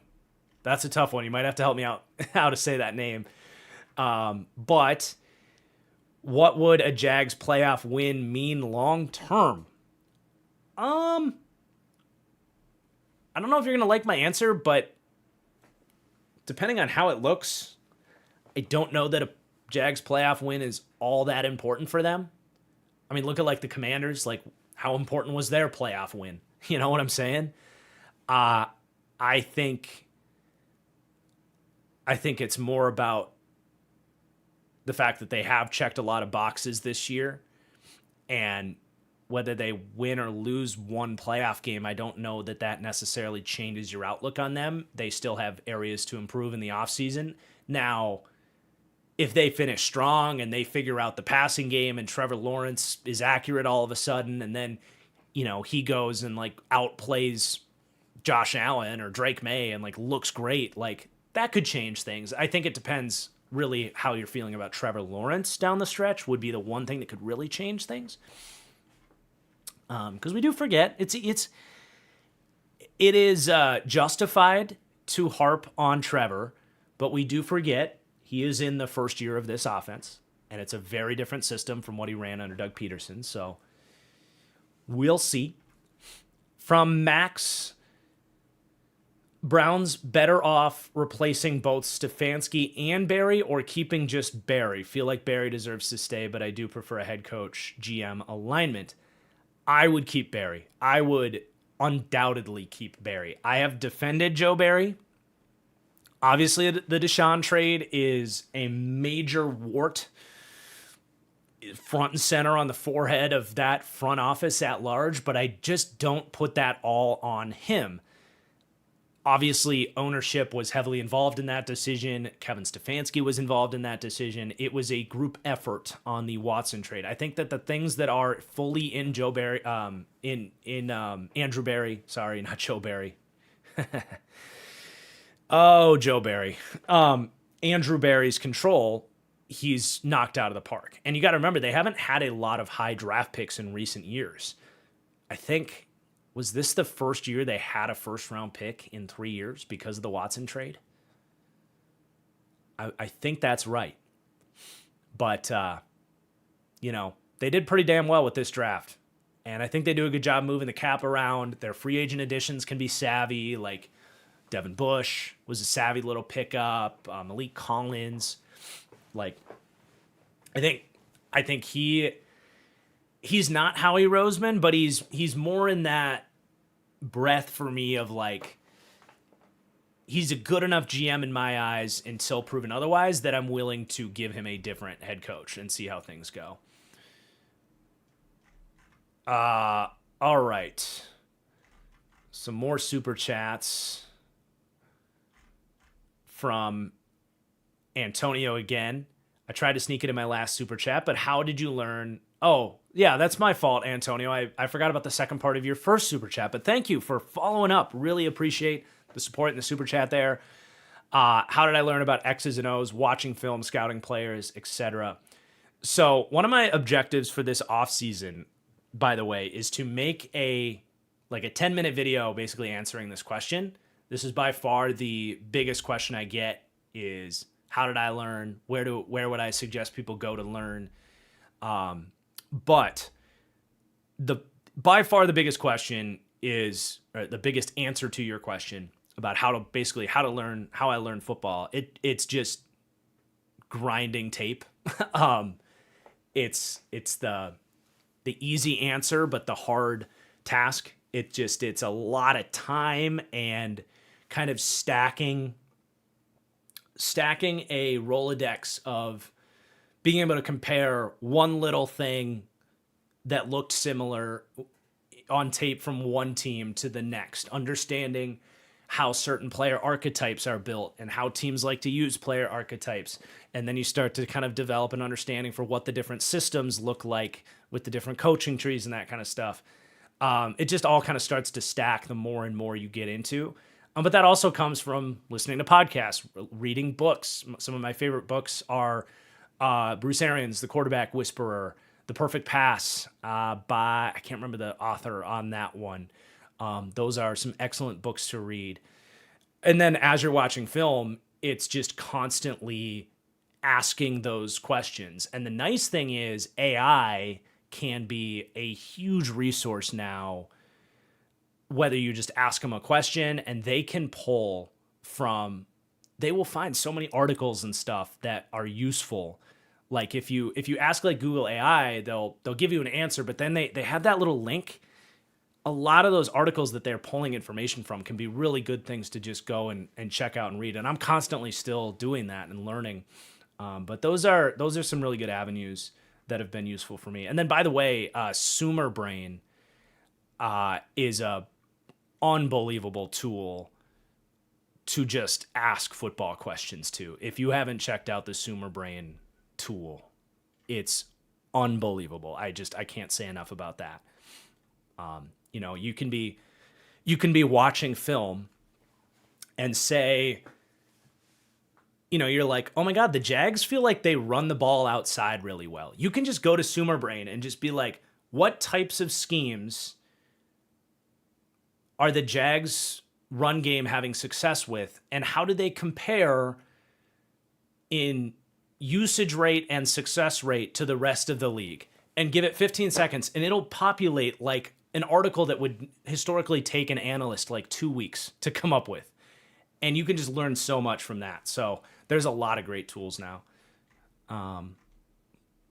But then from Monty, Bo was good to Vele over the middle of the field last year. Feels like that's missing now. Do you think the Broncos would benefit more from a tight end or middle wide receiver? Do you think Kenyon Sadiq could be both? Buck stole Ibuka, by the way. Also, Monty, welcome back. Thank you again for the super chat. We stand, Monty. Happy to have you here. And your Broncos insight, I got to give you credit, man. Every time I feel like you're on the money. And I like what you're saying there. I think they thought Evan Ingram was going to fill that void, but it ended up kind of not working. I think having more of a actual big-bodied wide receiver compared to Evan Ingram, who's closer to a tight end than a wide receiver, though he's perfectly in the middle of both. probably was giving them some matchup advantages that they were underrating a little bit, just having the wide receiver on the slot, whereas teams maybe are matching Ingram with bigger personnel. But I agree. I think Vele did make an impact for them over the middle of the field. And I totally agree that Egbuka in this offense could have set them over the hump. That is crazy to think about because I think it was the pick before, right? That's a really fun thought. He would be the perfect Sean Payton wide receiver. From Breach Tones, what do you think of Kellen's play calling? And do you think Shuck can be a franchise quarterback? I hope he's the guy, and then we can trade down. I think Kellen's doing a really good job. It's really hard when you're in there with a backup QB in Rattler for the majority of the season, and they have limitations with their wide receiver group. I think that's fair, but it's really hard to like blow you away with your play calling. I think their system works. That kind of spread style, north and south run game with a fair share, mixing in the wide zone stuff. It's a very balanced. I just love his background with the pro style plus the spread stuff that he adapted to in Philadelphia. And I think we've seen a pretty healthy balance of all of that. It just, the whole operation in New Orleans, I think, works for me. We also have seen, like, early in games, they've come out, especially when they had Rashid Shaheed, they would come out and, like, his ability to predict a coverage, push the right button at the right time, and get that, like, schemed up vertical shot, that's a big part of being a play caller, is just having that play that you've researched the tendencies, you know how to get a defense into a certain look, and then get the easy, deep completion in there. That's a big deal. So, and then you also compare it to what Philly looks like without him. I mean, I really think the Saints are in good hands with Kellen Moore. I just hope they're patient with him because they're not going to be winning a lot of games even into next year, I think. And then Shuck, yeah, I don't think he played particularly well against Atlanta. I think he was great against Carolina. I think you hang your hat on that Panthers game and hope you can see some more of that. I think you can kind of throw out the two games before that because the Bucs game, he came in at halftime down 3 scores. And then the Rams game, the Rams had a historic time of possession advantage of like 46 minutes. So Shuck like barely ever had the ball. So realistically, he's had one good game, and then one game where it was like there just wasn't a lot of places for him to go with the ball. And generally, I don't think he wanted to like push things too much in that matchup. It was just not a great day at the office for Shuck against Atlanta. But the Panthers game, he was awesome. You saw the play extension, the pocket presence, the arm talent. That deep ball to Olave was beautiful in that game. So I loosely believe in Shuck for what he is. I think as a second round pick, he has a lot of traits to really like. And I'm excited to keep evaluating him. I don't think the Saints need to draft a QB this year, though. I really don't. Shuck would have to be a disaster down the stretch, and I don't think he's shown on tape that he's going to be a disaster. I don't. And that's also before I've watched these QBs in depth. Which, by the way, quick plug, I'm going to be doing that. Probably this week. If not this week, definitely next week. I'm going to do some film rooms on Patreon. Because I know the college film, if you just throw a whole game up on YouTube, you can get some murky waters there. So I don't think I can do like a full film analysis for college tape right now on YouTube, but I can do it on Patreon. So what I'm going to do is watch a couple games of Tyler Simpson, or that doesn't sound right. Simpson. It's not Tyler Simpson, is it? Anyway, Simpson out of Alabama, 2 games there, and then I'll do 2 games on Fernando Mendoza as well. And then what I'm going to do is I'm going to come back on YouTube and issue my reports, probably with those cool scouting profiles and stuff. So we'll get some stronger thoughts on the top quarterbacks this year. I also know there's like some Dante Moore. I feel like I'm butchering all these names, but Moore from Oregon and maybe Arch, like maybe starting to get some conversations going. So Things are getting interesting. Dalev, Docta, 69 all day, 7. That's a name. Appreciate the... I'm an idiot. I'm actually an idiot. It's Dalev Docta, 69 all day. Wow. You know what? Normally I would just not read it, but honestly, round of applause. Anyway, he says, appreciate the DJ Turner shout out. Also, Flacco's been terrible the last 2 weeks. I don't know why people act like the D was the only issue. No, you're right. Flacco definitely kind of did the thing he did in Cleveland where he just fell off. It just was way better when he was good compared to how he was in Cleveland. But no, you're right. Flacco, the juice had run out on the Flacco thing. But from David, I don't know if you touched on this already, but what do you think the Bills are going to do in the offseason? Clean house, and who should they draft or sign? Yeah, that's that. I think how things end is going to dramatically change that conversation. You guys know I would have fired Sean McDermott 2 years ago, and that hasn't changed. I just don't know if they're going to do it. I think if they do miss the playoffs, how could you not fire Sean McDermott? I really hope that they wake up. Like, man, it doesn't even have to be an offensive coach. Can you imagine if they just woke up and were like, how about we go get, Chris Shula? Like, replicate what we've seen in Seattle. I get, I don't fully get it, because if I'm a Bills fan, I want my team to be great, and I think Sean McDermott's the ultimate roadblock to greatness. But just be fucking realistic about it. Like, go get the elite coach. Go get a McVay, a Shanahan. I think what we're seeing with McDonald being the highly perceived offseason acquisition. Look at Ben Johnson. The Bills could have fucking had Ben Johnson if they opened their eyes, you guys, but they just can't for some reason. It's all good vibes and everybody's buddy in Buffalo. We can't be the bold team that moves on from Sean McDermott. And I just don't know if that's going to change this offseason. It's extremely frustrating. But to me, there is not a more clear-cut candidate to be the next elite head coach hire than Chris Shula. And you're telling me he wouldn't take the Bills job? Come on. Give Josh Allen an actual great defense instead of just an okay one that McDermott can build. I just don't understand it. That's what I would do, but I don't know if they have the power to do it internally. And their front office deserves a lot of heat as well. And I think if you move on from the coach, it's another conversation to have. All right, we got a bunch more here. So from ZD, thank you. Never let it rest. B-Dog. Even though the Titans are the worst team in the league, their rookie class is super promising and might be the best draft this year. It's in the convo for sure.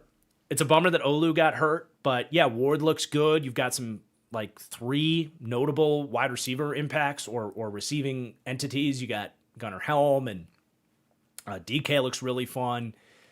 And obviously Io Manor. I like their draft, man. I do. So hopefully they can keep building. And their draft last year was pretty solid too, I feel like. But from Ray Hill, Texans love the start to the weekend. Just got to take care of the next couple weeks. Glad Mahomes lost, though, over everything. Dude, I'm excited to see if the Texans can really make this thing interesting. I am. Stroud's back. I'm stoked. Are they still underdogs? I was gonna make a little play on them earlier today, and I forgot. I like the Texans this week to spoil my Patreon picks a little bit. They are still underdogs. I'm just gonna grab that real quick. Just don't mind me. Just gonna grab a little Texans money line on the fly here. Don't mind me. Okay, that's done. Go Texans. From Max Stewart. What head coach candidates do you like for Cleveland? Yeah, they're a little harder because, like, I don't know if Chris Shula would want to go to Cleveland. Maybe he would. The thing is, like, that their D-line is their defense in general is so talented that I prefer to get an offensive coach that can get the offense going. And I like Jim Schwartz. Like, I think they've got a good thing going there that you can go with the offensive route. So the offensive candidates this year aren't quite as great. You know, Joe Brady's a name that has lost a little bit of luster, but is still up there. I definitely think Clint Kubiak, it just comes down to those reports that, like, he doesn't have the charisma to be a head coach, which would scare me a little bit after the Stefanski era. But that would be ideal from just a raw play caller standpoint. The thing is, like, the candidates, honestly, like, I don't hate hiring Brian Daboll as a head coach. I don't. I know things ran awry in New York, but if I'm looking at the offensive head coach candidates and just stacking up a list, like, I think it's Kubiak. Joe Brady I still really like Joe Brady, but it has lost a little bit of that luster. I think Brian Daboll still has to be a candidate to just get hired again. I do. Who's the Cowboys offensive coordinator? Don't they have an interesting name there? Am I making that up? Oh yeah, Clayton Adams. I'm curious because he's got an offensive line background. I kind of would be interested there if he wants to take more of a leap towards head coach territory. I don't know if that's really on his trajectory or not, but I don't hate that to try to get that offensive line back to greatness. But I honestly don't hate Brian Daboll, and then just keep Jim Schwartz. Curious what Browns fans think of that. When the Bears win the Super Bowl, will you buy a Caleb Williams jersey? Probably not, to be honest, but I mean, we're going to start transitioning to the Bears here. I think I've had my fun with Bears fans, and obviously I'm a Packers fan, and I very much have enjoyed the back and forth. But I've also talked about, like, pretty damn proud of, like, everything I've said about the Bears for a long time at this point, and I liked the Bears this year. I had them making the playoffs, winning 10 games. I've always been so pro Caleb Williams and so pro Ben Johnson. Like, I really don't have anything I feel like I need to apologize about the Bears. There's certainly an element of Bears fans taking their victory laps on me because I was hesitant after they had, won 6 games against losing opponents, many of which by 1 point in the last second. I was hesitant to call them like a top half of the league team. I'm not going to apologize about that. Like, we're here. Like, they've won 3 straight games that, like I said earlier, they've stacked their most impressive wins on top of each other. So I don't feel the need to apologize really about anything, but there's definitely an element of, take your victory laps on me, have your fun. I'm cool with it. I think the Bears are really fun, and there's genuinely, you can think what you want. There's not a piece of me that doesn't enjoy what the Bears are doing right now. I don't think I would buy a Caleb Williams jersey just because I don't buy a whole lot of jerseys. Unless you get me a signed one for the wall, that'd be dope. I would totally be down, but we're going to get to the Bears in just a second here. But ZD again, he says, until your good gets better. He's coming through with the Sudoku, not the Sudoku, the haiku series of super chats here. Thank you. $20 super chat from FD Signifier. Are you more worried about the Bears matchup, especially with Devontae Wyatt hurt post Eagles win? Hashtag good, better, best. Absolutely. I think I didn't tweet this, but I have a group chat with some family friends that are Bears fans and my dad, who's a Packers fan. And I said, genuinely, I was like, wasn't afraid of the Bears matchup when I woke up this morning, but after the Eagles game, they're legit, man. They absolutely can beat the Packers with that run game. Devontae Wyatt getting hurt genuinely is more of a blow to the pass rush. I don't know how much of an impact that injury makes in the Bears game.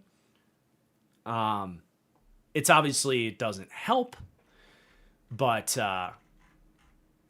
I do think, similar to how we were criticizing the Lions for not getting another edge, I think the Packers' unwillingness to just go make some sort of veteran move for a DT, and it should have been done at the trade deadline. Like, I would have called like Arizona, for example, who has a bunch of defensive tackles, and been like, hey, can we get, whether, maybe it's Dalvin Tomlinson on that contract, would have been ideal, but even down the depth chart, like, can we get Bilal Nichols, right? Like something like that.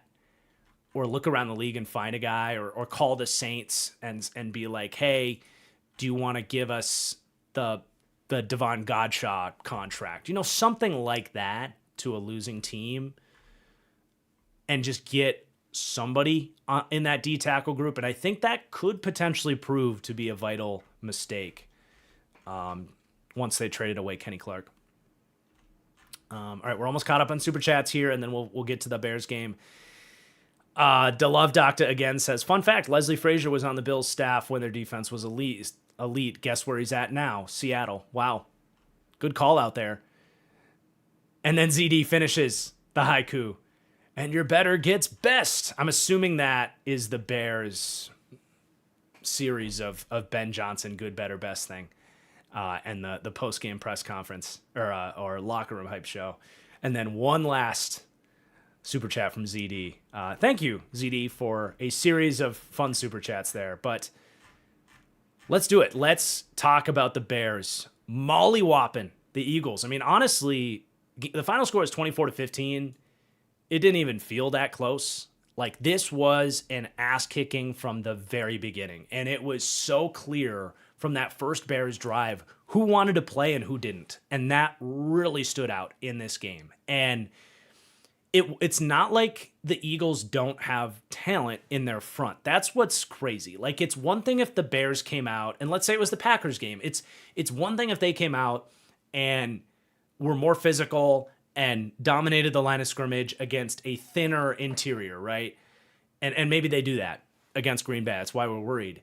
But it's a whole nother thing to not just out physical you, but you're doing it against Jalen Carter, Jordan Davis, Moro Ajamo, Jalen Phillips, Nolan Smith, Brandon Graham, the fucking Eagles D-line, and you bent them over backwards until the sun went down. It was so impressive. And this week was okay, I was wrong about the offensive line week. So I will admit that.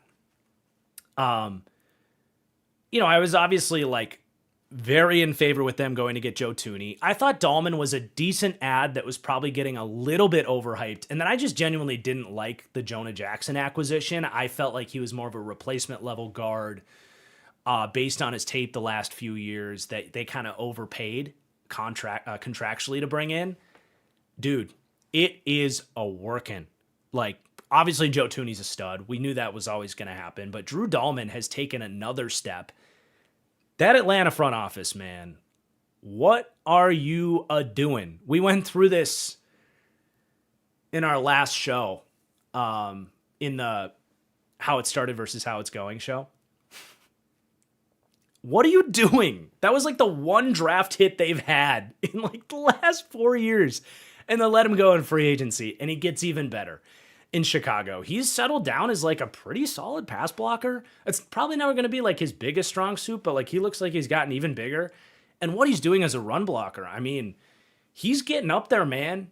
I mean, Drew Dahlman and let's say Tyler Linderbaum, kind of similar players right now. And that's saying a lot, right? Drew Dahlman pretty firmly in the top 5 center conversations.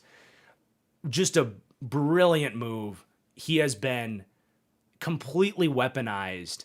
And I was short-sighted there because I was in Atlanta, Drew Dahlman, all he really did was wide zone run block. And I wasn't sure in more of a north and south run game how it was going to look.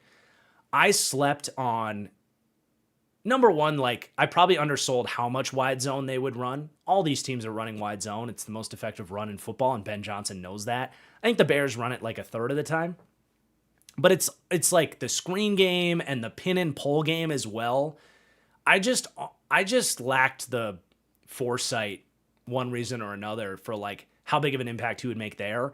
And then again, I think he's just kind of added a little bit of functional play strength. So if they do want to run just inside zone and get after you, he's been practical there. Like you certainly don't feel like he's a weakness there. So Dahlman's been awesome. And then yeah, I think Jonah Jackson's been worth it. I think he's been getting after it in the run game. He still has shown his moments in pass pro for sure. Like I think if anything, he has the occasional, issues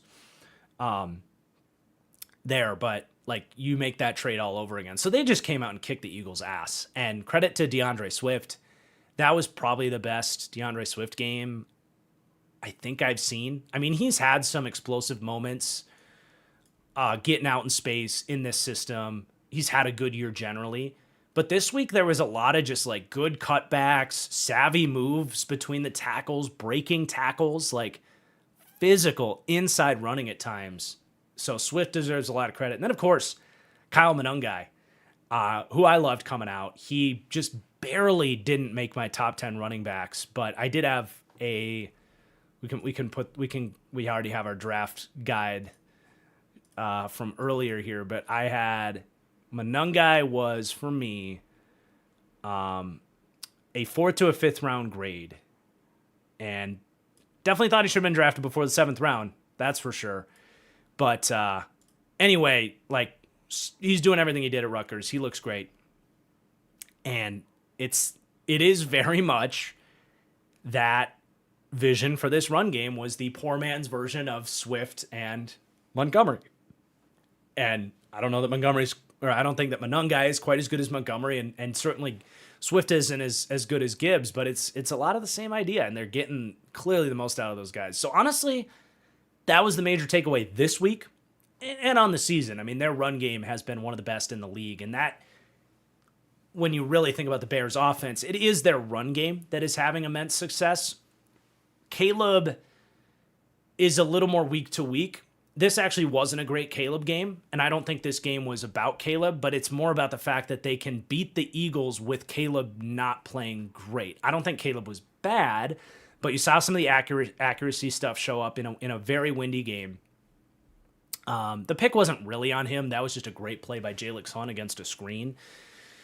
But they just didn't have to ask much out of Caleb in this game. So why really overreact or talk about Caleb all that much? I think there's been a lot of 2 steps forward, 1 step back with Caleb, throughout the course of the season. But the grand scheme of things is he's getting better in the structure of this offense. What he's doing to elude sacks and extend plays is incredible. And he did have that really nice scramble. I can't remember the exact point in the game, but they got enough from him creativity-wise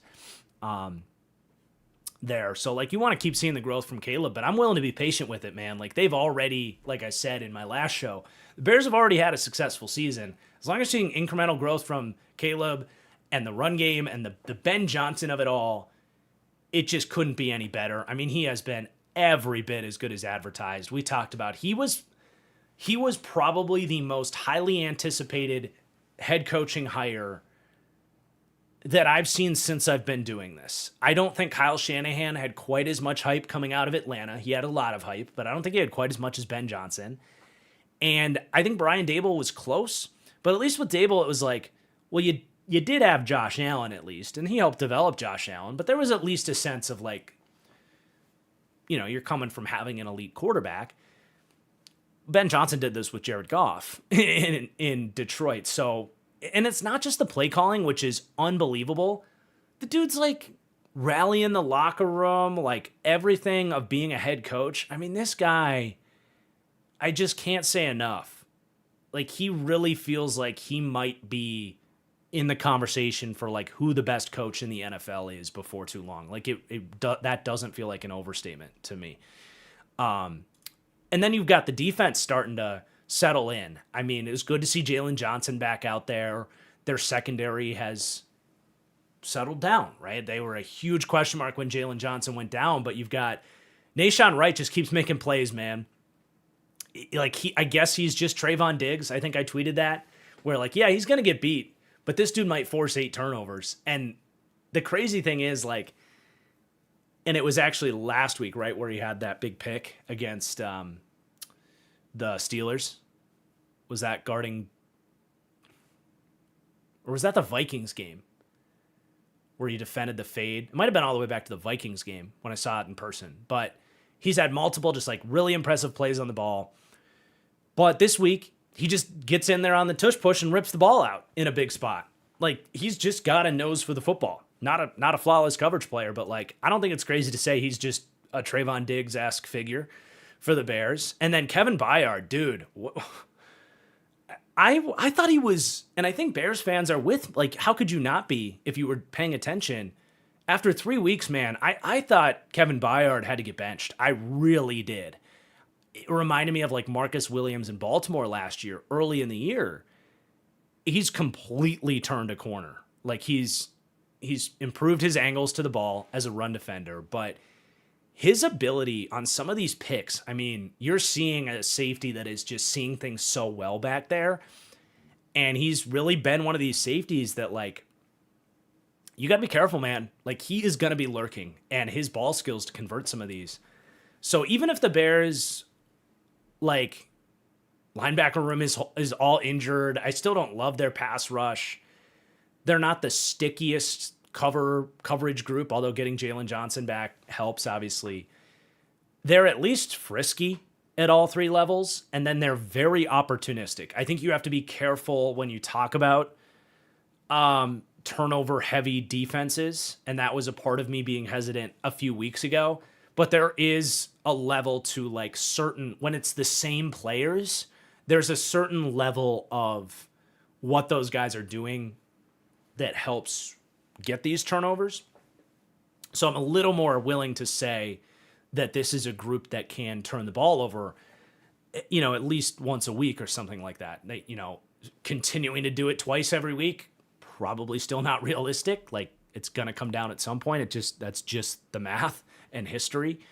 But they have really settled down, and Dennis Allen has these guys flying around. I mean, that was another thing coming out of this offseason. I mean, Bears fans can say whatever you want about me hating you, but when I saw that they got Dennis Allen on top of Ben Johnson, I was just like, WTF. And I said it in November when Dennis Allen got fired, that if he unites with Ben Johnson because of that Saints connection, look the hell out. And he is a phenomenal defensive coordinator. Just wasn't meant to be a head coach. So, just great things happen in Chicago, man. And to do this against the Eagles, I just can't give enough credit to go around, dude. Like, this team legitimately has it. They have inconsistencies as a passing offense, but they can still hit high highs with their playmakers, and Caleb can make the plays. And that's that in their pass protection. It's like, that's kind of their hole. That's how you get the Bears. And, you know, I think more explosive offenses are going to be bigger tests for this defense, but they are absolutely in the mix in the NFC. And this win against the Eagles does that. And the Packers got to be careful, man, because this team matches up really well, I think, because you have a run game and you have a group of wide receivers. Now with Colston Loveland as well, you have guys that can make plays on this Packers secondary. And I've said that if you just put the ball in the air and you have guys that can go win the football, you can put the Packers defense in hell at times. And I think it's going to be an awesome game, and I would not have a ton of confidence in the Packers heading into that one either. So there's your Bears side of things. As for the Eagles, I mean, there's a whole Eagles side to this too. It's just crazy because it's like kind of a tired conversation at this point, but I think we can have it. Like, Jalen Hurts was awful in this game. After this game, I made the decision. I'm going to try not to be annoying about it. Like, yes, I had a couple tweets about it this week.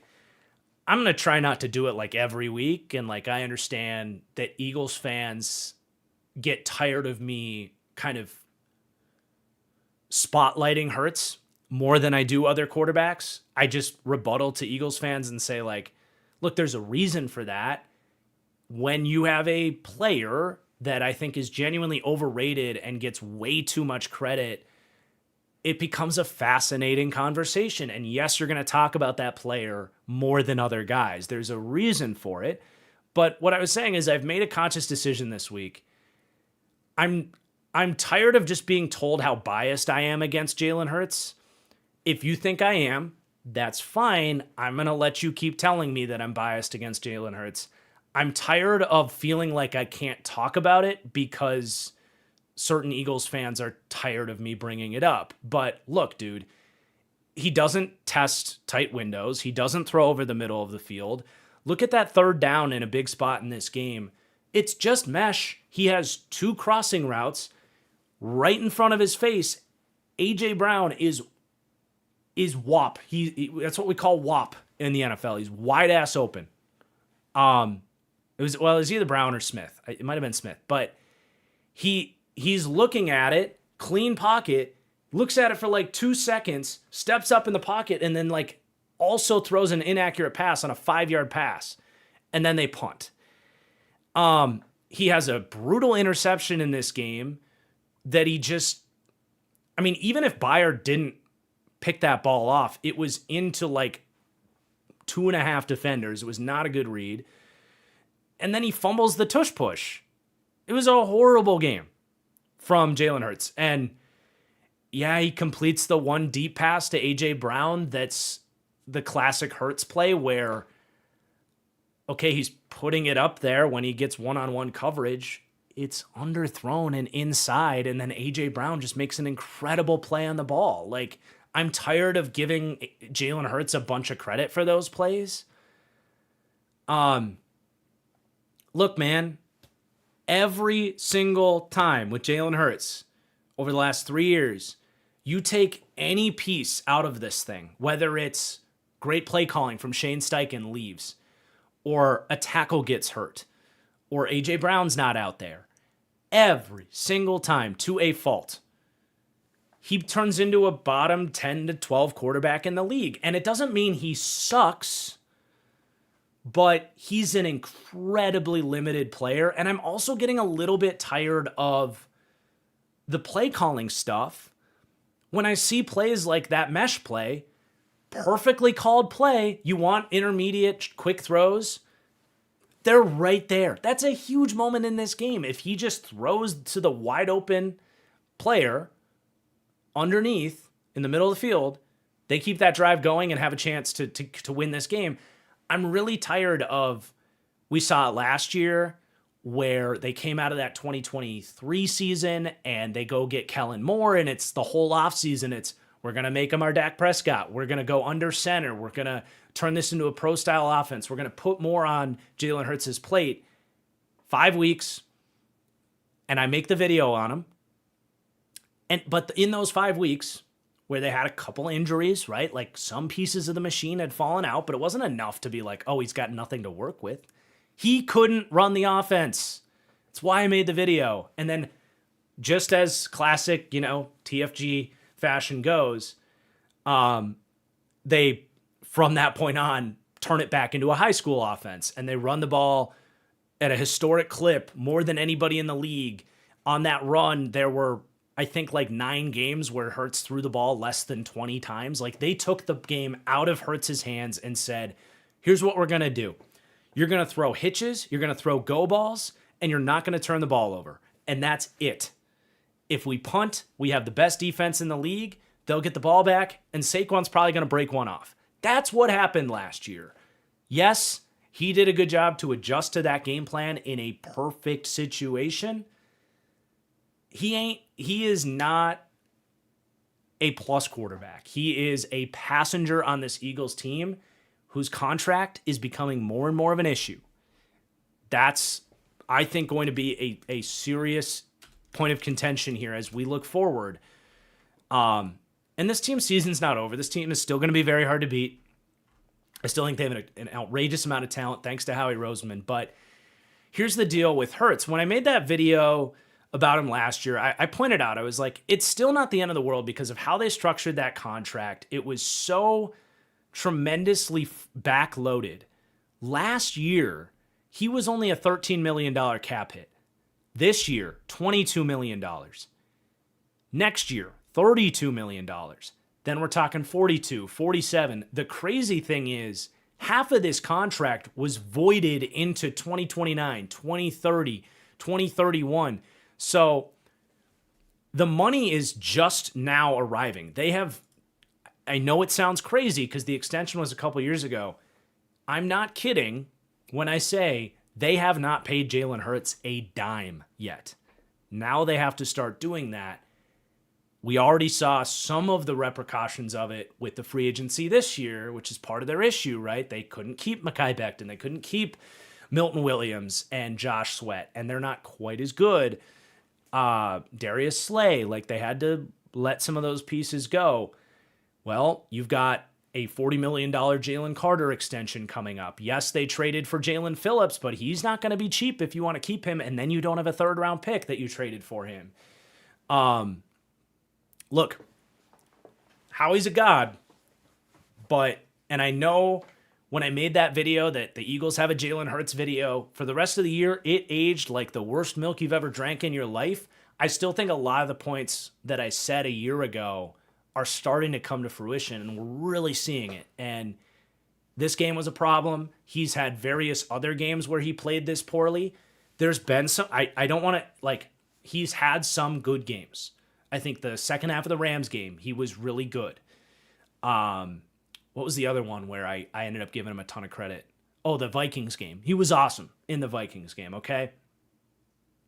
So there are still some good games in there. But, man, the lows, when you start to take a couple pieces away, man, it is hard to watch at times. So that was a huge problem here. But also, the defense just getting bulldozed was also just not something I saw coming. So that's where you can get into the Sirianni lock. Are they losing the locker room? It really felt like they didn't want to play at, 2:00 on a Friday afternoon, to be fair.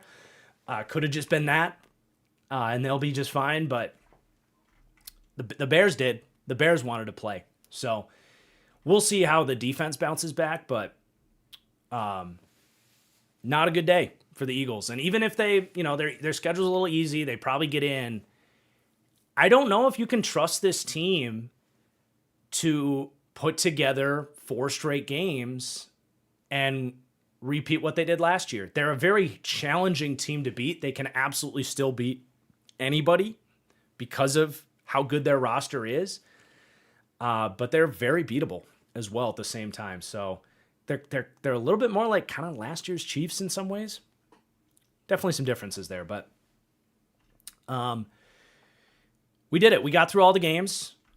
We are, I think, mostly caught up on Super Chats. This has turned into a much longer show than I thought, but that's because you guys have been incredible with the Super Chats here. We are caught up on Super Chats, so what I'm going to do, because I've put this off for 2 weeks, I got to get her done, and we're right here. I'm going to answer some mailbag questions from my Patreon, which this is part of the Patreon benefits here. So I'm just going to read these off. Now, some of these were a little bit more outdated, but I told these guys I would answer them anyway and try to work around the question with new information because I did put a lot of these off. But this one is from Avery.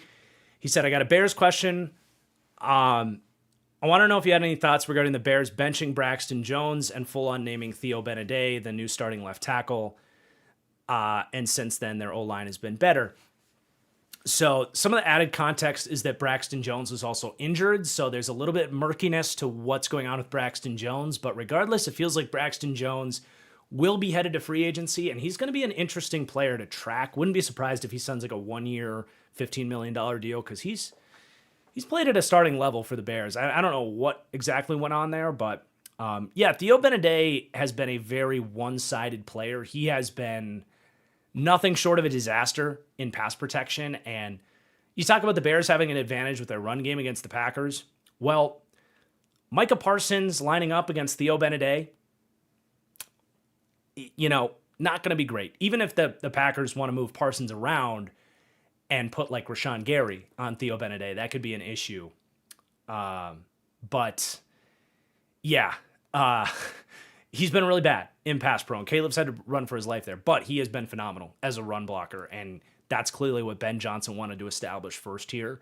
We did see some Ozzie Trapillo this week. And, he had some ugly moments this week. He gave up a sack where he just watched the guy go sack Caleb Williams. Not his best moment, but, I don't think we've seen a ton of signs for encouragement from Ozzie Trapillo, to be honest. I think Benedet is probably their better option there, but we'll see. We'll see who starts against the Packers there. But yeah, it's an interesting deal what they've done there at left tackle. From Mike, this was a Tua question. He says, I always thought he was overrated and overpaid, but I never thought he would look this bad. He genuinely looks like the worst in the league right now. Well, fortunately, J.J. McCarthy exists, so Tua doesn't look that bad. But I'm curious to see what happens with Tua, man, because he's kind of like won some games and settled down a little bit since your question a month ago. But it's not like he's really doing that much, I think. I think him and Waddle have developed a nice 1-2 kind of connection there that's helped since Tyreek Hill got hurt. Some of those intermediate throws have been there. Early in the year, not only the picks that are legendary for Tua, but he was like sailing throws more than he ever does. But I definitely still, if I'm a Dolphins fan, this is definitely turning into a like Carson Wentz in Philadelphia when they took Jalen Hurts in the second round, where it's like, look, Tua might need to be the starter next year just by necessity, but it is like we are looking for that escape. We're looking for the exit sign with Tua. When it makes sense to do that, it's a little bit of a harder question, especially if you keep McDaniel. But I like to think that that's where they're at. I do. The whole rainbows and butterflies relationship between McDaniel and Tua feels like they still work together. They still work well together, but it feels like a couple years ago it was like McDaniel was like, we're keeping Tua no matter what. Like, that's my guy. It feels like McDaniel's maybe opened his eyes a little bit to the idea that maybe it's time to see if life is better on the other side of the pillow, if you will. From D-Ski, I feel like it's been understated just how, and this is a Texans question from a month ago, so keep that in mind. A lot's changed with that team in the last month, but it is a Stroud-related question. So I feel like it's been understated just how bad Stroud was against the Seahawks. So that was like 6 weeks ago. And has been in general. He was wildly inaccurate, consistently putting the ball in harm's way, not to mention he should have given the Seahawks 9 points. The O-line is bad, and that plays, but it seems like everybody around him is being scapegoated to excuse his play. I do think the Seahawks game is fair. I think he made a couple plays to fight back in that game as it went on. I generally take the other side of this. I do. I think we've seen him when the offensive line is there. And it wasn't just the O-line, too. Like, they've had no run game for a while outside of, not Pickens, Nico Collins. For the first 5-6 weeks of the year, they kind of like refused to get these Iowa State receivers going. It was Christian Kirk, and it just, everything was broken.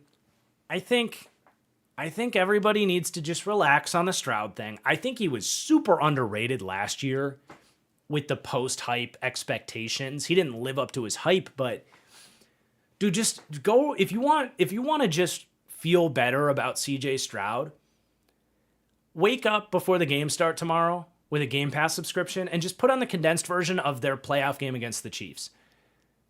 They should have won that game in the defense, but CJ Stroud was really good in Arrowhead, and the special team spotted the Chiefs 9 points. If you want to just feel better about CJ Stroud, look at that game and be like, yeah, things weren't great last year, but that dude is still in there. So I'm still pretty encouraged about Stroud. I'm really excited to see what tomorrow holds. From Gavin, this is a fun question. Theoretically, you're assigned to coach a high school football team. If you had to pick, which NFL team schemes are you taking and translating to the high school level? So this is really hard because high school football is just not NFL football. Most teams you can't ask to do an NFL quarterback's job. So for that reason, I'm going to pick the only high school offense in the NFL and give you Jalen Hurts' offense. I think that's the only offense that you can realistically expect most high schools to run, but I do think it can be effective. If you get a mobile quarterback, you run the read option, you keep things to quick passes, hitches, go balls. I think if you have a bright young kid, you can maybe put some of the play action stuff on their plate. But it's hard to turn your back to the defense and turn around. A lot of high schools are still running, to my understanding, a lot of the split safety stuff and trying to confuse quarterbacks. And for that, defensively, I would absolutely run. I would run Chris Shula's defense because I think the twists and the games up front would confuse the hell out of a high school offensive line. And I think the top-down zone principles can be taught. I'm not fully in the weeds of coaching lingo. You probably have to simplify a lot of the stuff that they're actually running in LA with the post-snap communication and the rules and stuff. You probably have to simplify some of it, but I think that's the defense I would run. From Nathan, it's another Texans question. The Texans offense has been so miserable. The Dolphins. So this one I kind of regret even including. But it's basically a question about could the Texans get Mike McDaniel? It's a fun thought. I'll just say that. And yes, if the Dolphins do fire McDaniel, if I'm the Texans, I would hire him in a heartbeat, in an absolute heartbeat. It's a little bit different because their offense is so unique, and I think you can put more on Stroud's plate than you can with Tua. So I'd be a little bit worried about are you putting more of a ceiling on Stroud and Nico Collins and their upside together by running more of a pure system only offense like they run in Miami? But that could be a deeper conversation to have on if it's truly a good fit. But I do think, generally speaking, you could get some good stuff out of McDaniel in Houston. From Angus, what are some of your current Dalton Line players in the NFL? Bonus points for head coach or GM as well. Well, the Dalton Line head coach has got to be Sean McDermott. GM, I'm not quite as sure. Some of my favorite Dalton Line players, I think Josh Sweat comes to mind. I just made that Edge video today. Josh Sweat's kind of he's not a 1, but he's clearly a 2. He is the default Edge 2. There's got to be a Dalton Line running back, right? J.K. Dobbins, Dalton Line running back, I think. That's a fun one. I think the Dalton Line QB right now has got to be Brock Purdy. What about wide receiver? Who's the Dalton Line wide receiver? Cortland Sutton. Dalton Line wide receiver. There's a few fun ones. From Julian. Oh, I love this one because it has an MLB question. I've been getting more into baseball lately, you guys. But the first question is, seems the NFC is better than most people expected. I know you've talked about league trends in the AFC versus NFC before. With the quarterback discrepancy, do you have any thoughts on why the NFC is outperforming expectations? Interesting. I don't know that it has too much to do with the quarterbacks because it's not like the good teams in the NFC aren't paying QBs, right? If the idea is, well, the elite QBs are in the AFC, so the NFC isn't paying QBs, so they have more room to like expand on the rest of the roster. I don't think that necessarily plays because like the Packers are paying Love what all the elite QBs make. The Lions are paying Goff. The Rams are paying Stafford. The Cowboys are paying Dak. The Seahawks, to an extent, are paying Darnold. Like, it's not really that. I think you've seen some tremendous coaching in the NFC, right? Like, you've added now Ben Johnson and Mike McDonald to the NFC. You have Matt LaFleur, Sean McVay is what I meant to say there, but, Matt LaFleur is a very good coach. Kyle Shanahan. So I think it's coaching could be a big discrepancy there, especially when you compare it to like the Ravens and the Bills that don't have the coaching to kind of elevate those groups. So that could be a big thing. And maybe you've seen a little bit of complacency with the AFC with their coaches, whereas the NFC has been in more of an opportunity to go for it for some of these teams. But I don't know that there's a clear reason for it. I think the NFL just ebbs and flows, naturally speaking, quarterbacks aside, and it's kind of is what it is, I guess. I'm sorry I don't have a better answer for that one, Julian, if you're watching. But the other part of this question that we can do quickly here, but should MLB and college football have a salary cap? And my definitive answer for the MLB is yes. I've gotten into this with some surprise, Dodgers fans and Yankees fans. Like, yeah, no shit, you guys don't want a salary cap, but I'm telling you, it would be good for baseball. It's stupid that, and I'm glad you have the college football question as a part of this, Julian, because it is stupid that you have a professional sports league that is effectively college football.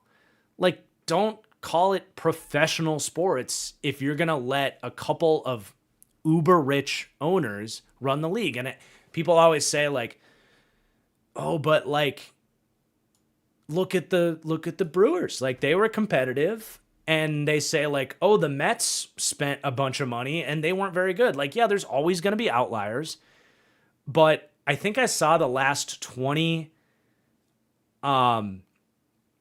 years, the World Series champion was in the top 10 in salary cap spending, or in not salary cap spending, but in spending in baseball. And it's like, yeah, if you're looking at it's still sports. There's still going to be your outliers. If you're looking at a graph with a bunch of data, you're going to get those blips. You're going to get those outlier teams. But if you collect everything, there is a direct correlation between the 10 teams that spend all the money and wins. And I think a lot of teams, people are mad at their owners because they don't spend money. Well, when you can't compete with the spending of a team like the Dodgers that literally spends 4 times the league average and is going to continue spending because they are a great organization, credit where credit's due. They've captured Japan, for God's sake. I love having deep MLB analysis. This is super fun. 3 hours into a live show, I think, or two hours into a live show, I think we can do this. But anyway, the Dodgers deserve credit. You can't hate on them for it. They should do what they got to do. But when you're a team, like my Twins, for example, or the 10 other teams that have an issue keeping up with the spending of these other teams, what's your motivation to like maybe compete with the Dodgers if you spend half the amount of money? It's so much easier to just be like, complacent with spending.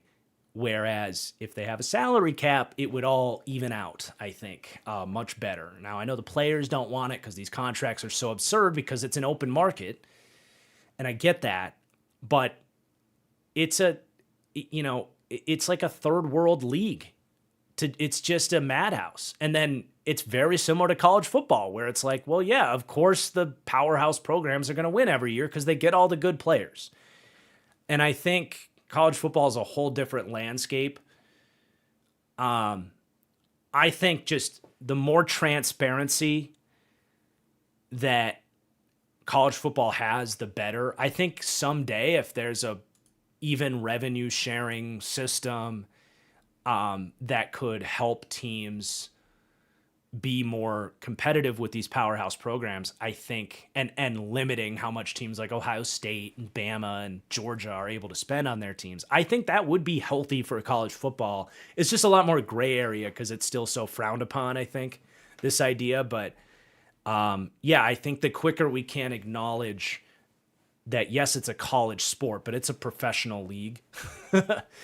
College football, that's probably the better. The quicker we can just admit that college football is the developmental NFL league, that would probably be for the better. All right, what else we got here from Matthew? I think we just have a couple more, and then I do have to check the inbox as well, just so we are all caught up and good to go on Patreon questions moving forward. By the way, if you sign up at the bottom tier on Patreon, you can get access to submit mailbag questions to the show. That tier is going to be changing to $2.50 here at the top of 2026. Right now, it's just $1. But from Matthew, do you think there's a shortage of offensive tackles in the league? I feel like every year there's a majority of teams that have questions along the O-line, but especially at tackle. This along with the fact that nobody was willing to move off of O-line at the trade deadline, except for Trevor Penning, LOL. If so, what do you think is the reason there is for a lack of starting OT talent in the NFL? Yes, there's a reason linemen hardly ever get traded. It's a reason with Washington I've been critical a lot of their moves, but not of the Laramie Tunsil trade. It's like if you get a chance to go get that guy, you go do it. This has been a long-standing issue. It comes down to like the raw math of it all. There's only so many 6'5" dudes with long arms that, and they don't have to be like crazy long arms, but there is a law of diminishing returns, the shorter your arms are, that are also over 315 pounds that can move really well. Like, it's just human science, I think, is the reason for O-line issues.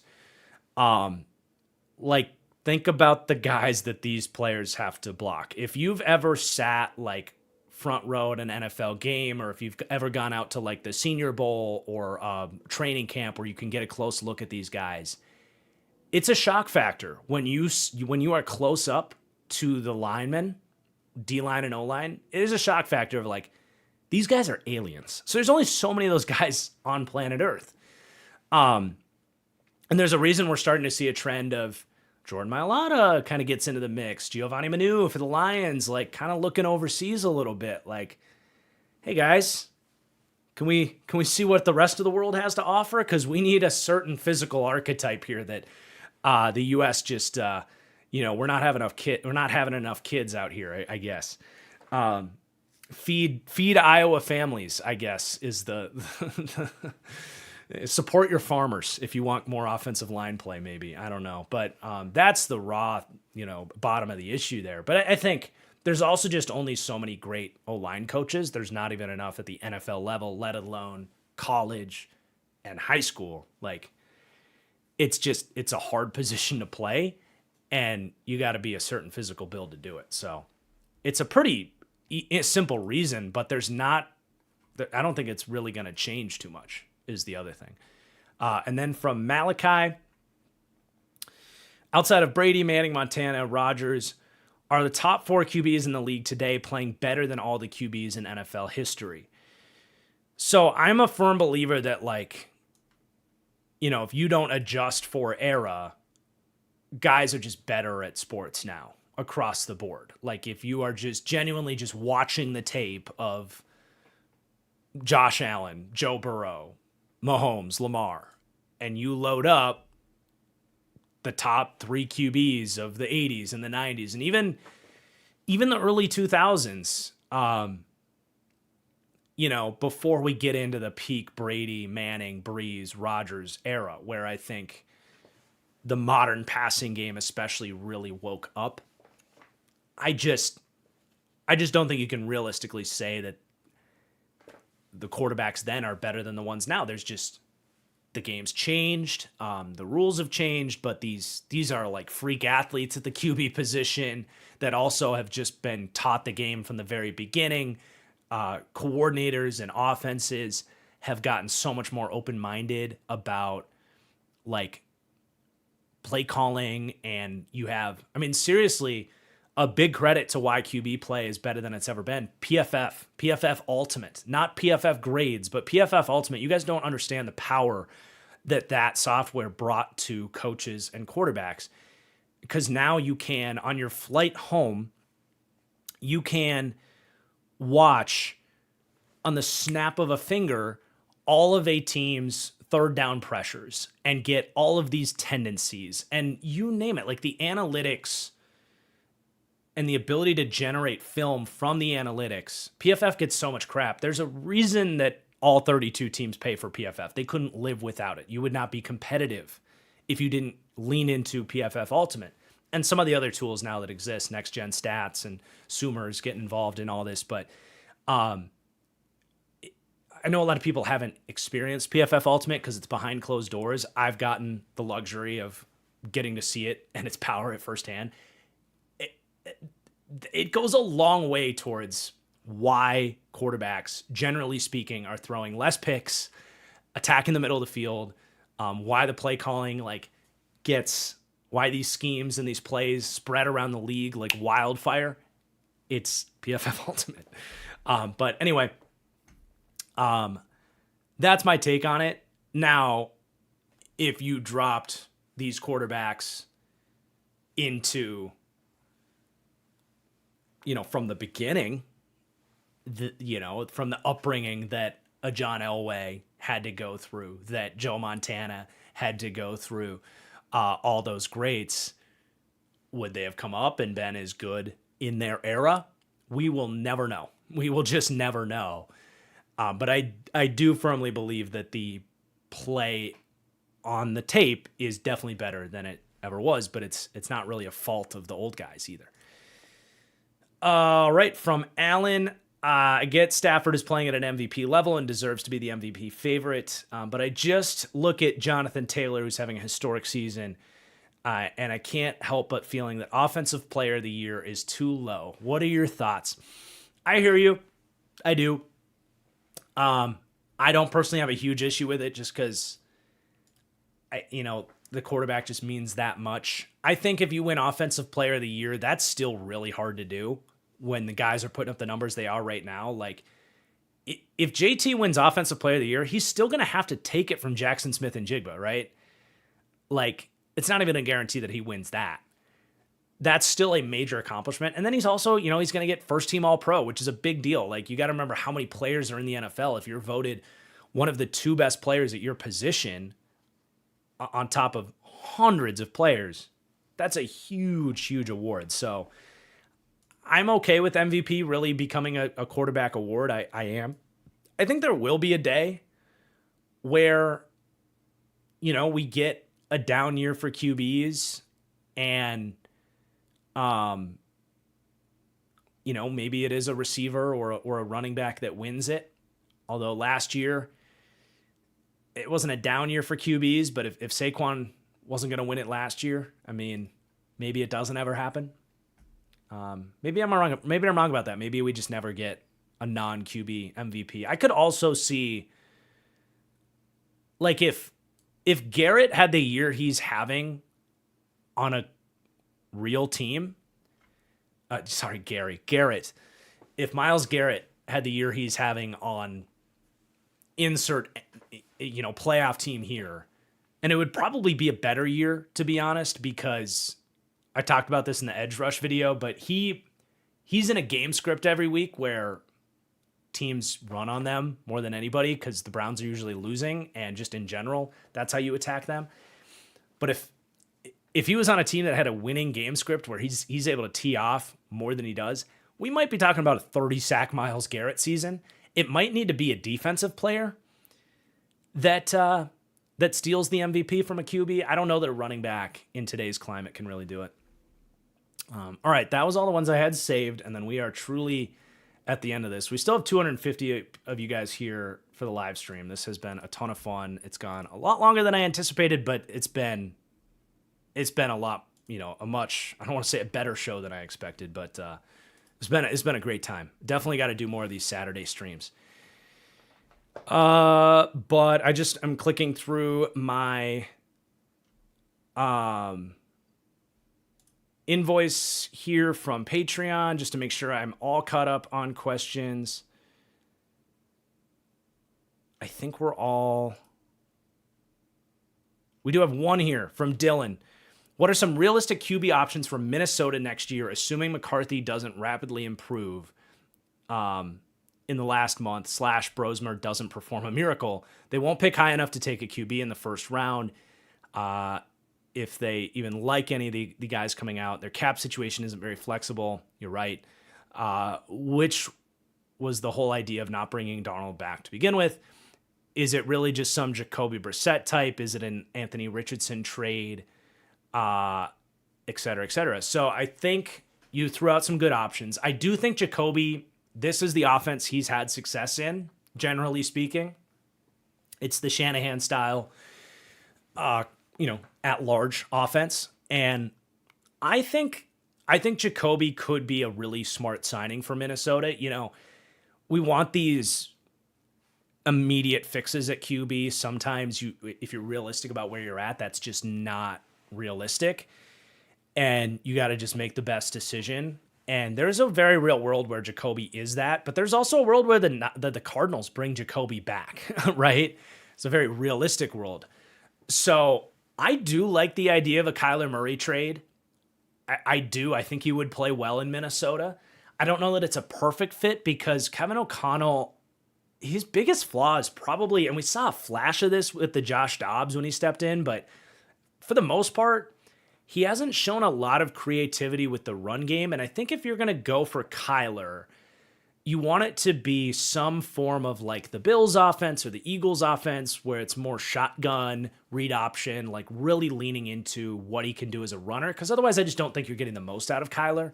If you're looking for that guy for O'Connell's system, it's, Kyler's not a great fit for it. That's what he's run in this Drew Petzing offense. And it's obviously, it's led to where Kyler's at today. So I think it's on the table for a Kyler trade. I think Jacoby would be a great option because the thing with McCarthy still has 3 years of cheap control. He's still only 22 years old. I mean, he's younger than like every QB that comes out these days. This is where I really wish it was acceptable to send a J.J. McCarthy or an Anthony Richardson or a Zach Wilson, these types of quarterbacks. I wish that the UFL could partner in this sense where it could truly be like, look, JJ needs reps, but we ain't starting this dude's ass next year. Go get some go play some ball. I really wish that was an acceptable thing because that is what JJ McCarthy needs. He needs dropbacks. He has less than 1,000 dropbacks on his resume since he came out of high school. It's just not enough, and the game is moving way too fast for him. So, can you get those reps as a backup? Do you need to just go through it with JJ McCarthy? I don't think that's the answer. I don't think just powering through this is going to fix it. I think there's a lack of confidence that comes with that. So when you talk about Brissett, him on a 2-year deal, and then you look at, okay, we're going to try to win with Brissett, which I think the Vikings could do. I mean, they did that thing with Darnold, right? Like, you could recreate that with another QB. Maybe it is Zach Wilson. Maybe it is Anthony Richardson, someone that's had a little bit more runway in the NFL. But I do like the Jacoby idea. Bring him in on a 2-year deal, and then look at that 5th-year option for J.J. McCarthy as like a second rookie season. He would be 24 years old, the same age that some of these QBs coming out are. Look at that like a rookie year, like the Jordan Love, first year starting in Green Bay. I don't think it's the worst plan for Minnesota, or maybe that makes sense with a Kyler trade, for example. I did see the clip of O'Connell with Anthony Richardson. It's a thought. Again, O'Connell hasn't shown to really want to do the QB run thing. Historically, it's not a big part of that system. So same argument with Kyler Murray, with Anthony Richardson. It's like, if you're going to get AR, you want it to be in a system that's going to tap into the run game, and O'Connell could adapt in that way. But I think he'd much rather just have a QB that runs his system. But I think those are probably your pathways. I also there's some other names too, like Tanner McKee for the Eagles. I would be very fascinated in if I was the Vikings. I think as a Kirk Cousins-esque player in that system could be a lot of fun to see what he looks like and let him compete with McCarthy. Davis Mills also has some fascination in that system. If you got to pair him with those playmakers and hopefully, more secure offensive line and all that. There's some guys out there. Jimmy Garoppolo, maybe. I don't know. Probably not as excited about there, but okay. We did it, you guys. Hell of a show. Thank you, everybody, for your super chats. I mean, seriously amazing. You made this an amazing show. And really happy we did this. So thank you so much for joining me here today. And we're out of here, man. I'm just double checking, make sure I didn't miss any super chats. But yeah, we're good. Great show, you guys. Patreon, I still owe you my picks. So keep an eye out for that. But if you're watching this and you're on Patreon, I think the two bets this week are going to be Texans and Broncos. So I'll just get those out there right now. I don't know if I like a whole lot more tomorrow, but all right, deep breaths. I am actually, believe it or not, you know what? No, I need to conserve my breath. I have recorded for over 5 hours today. I gotta play a league TFGO game, but I don't think I'm gonna stream it. I need to conserve my voice a little bit here. But thank you guys. Great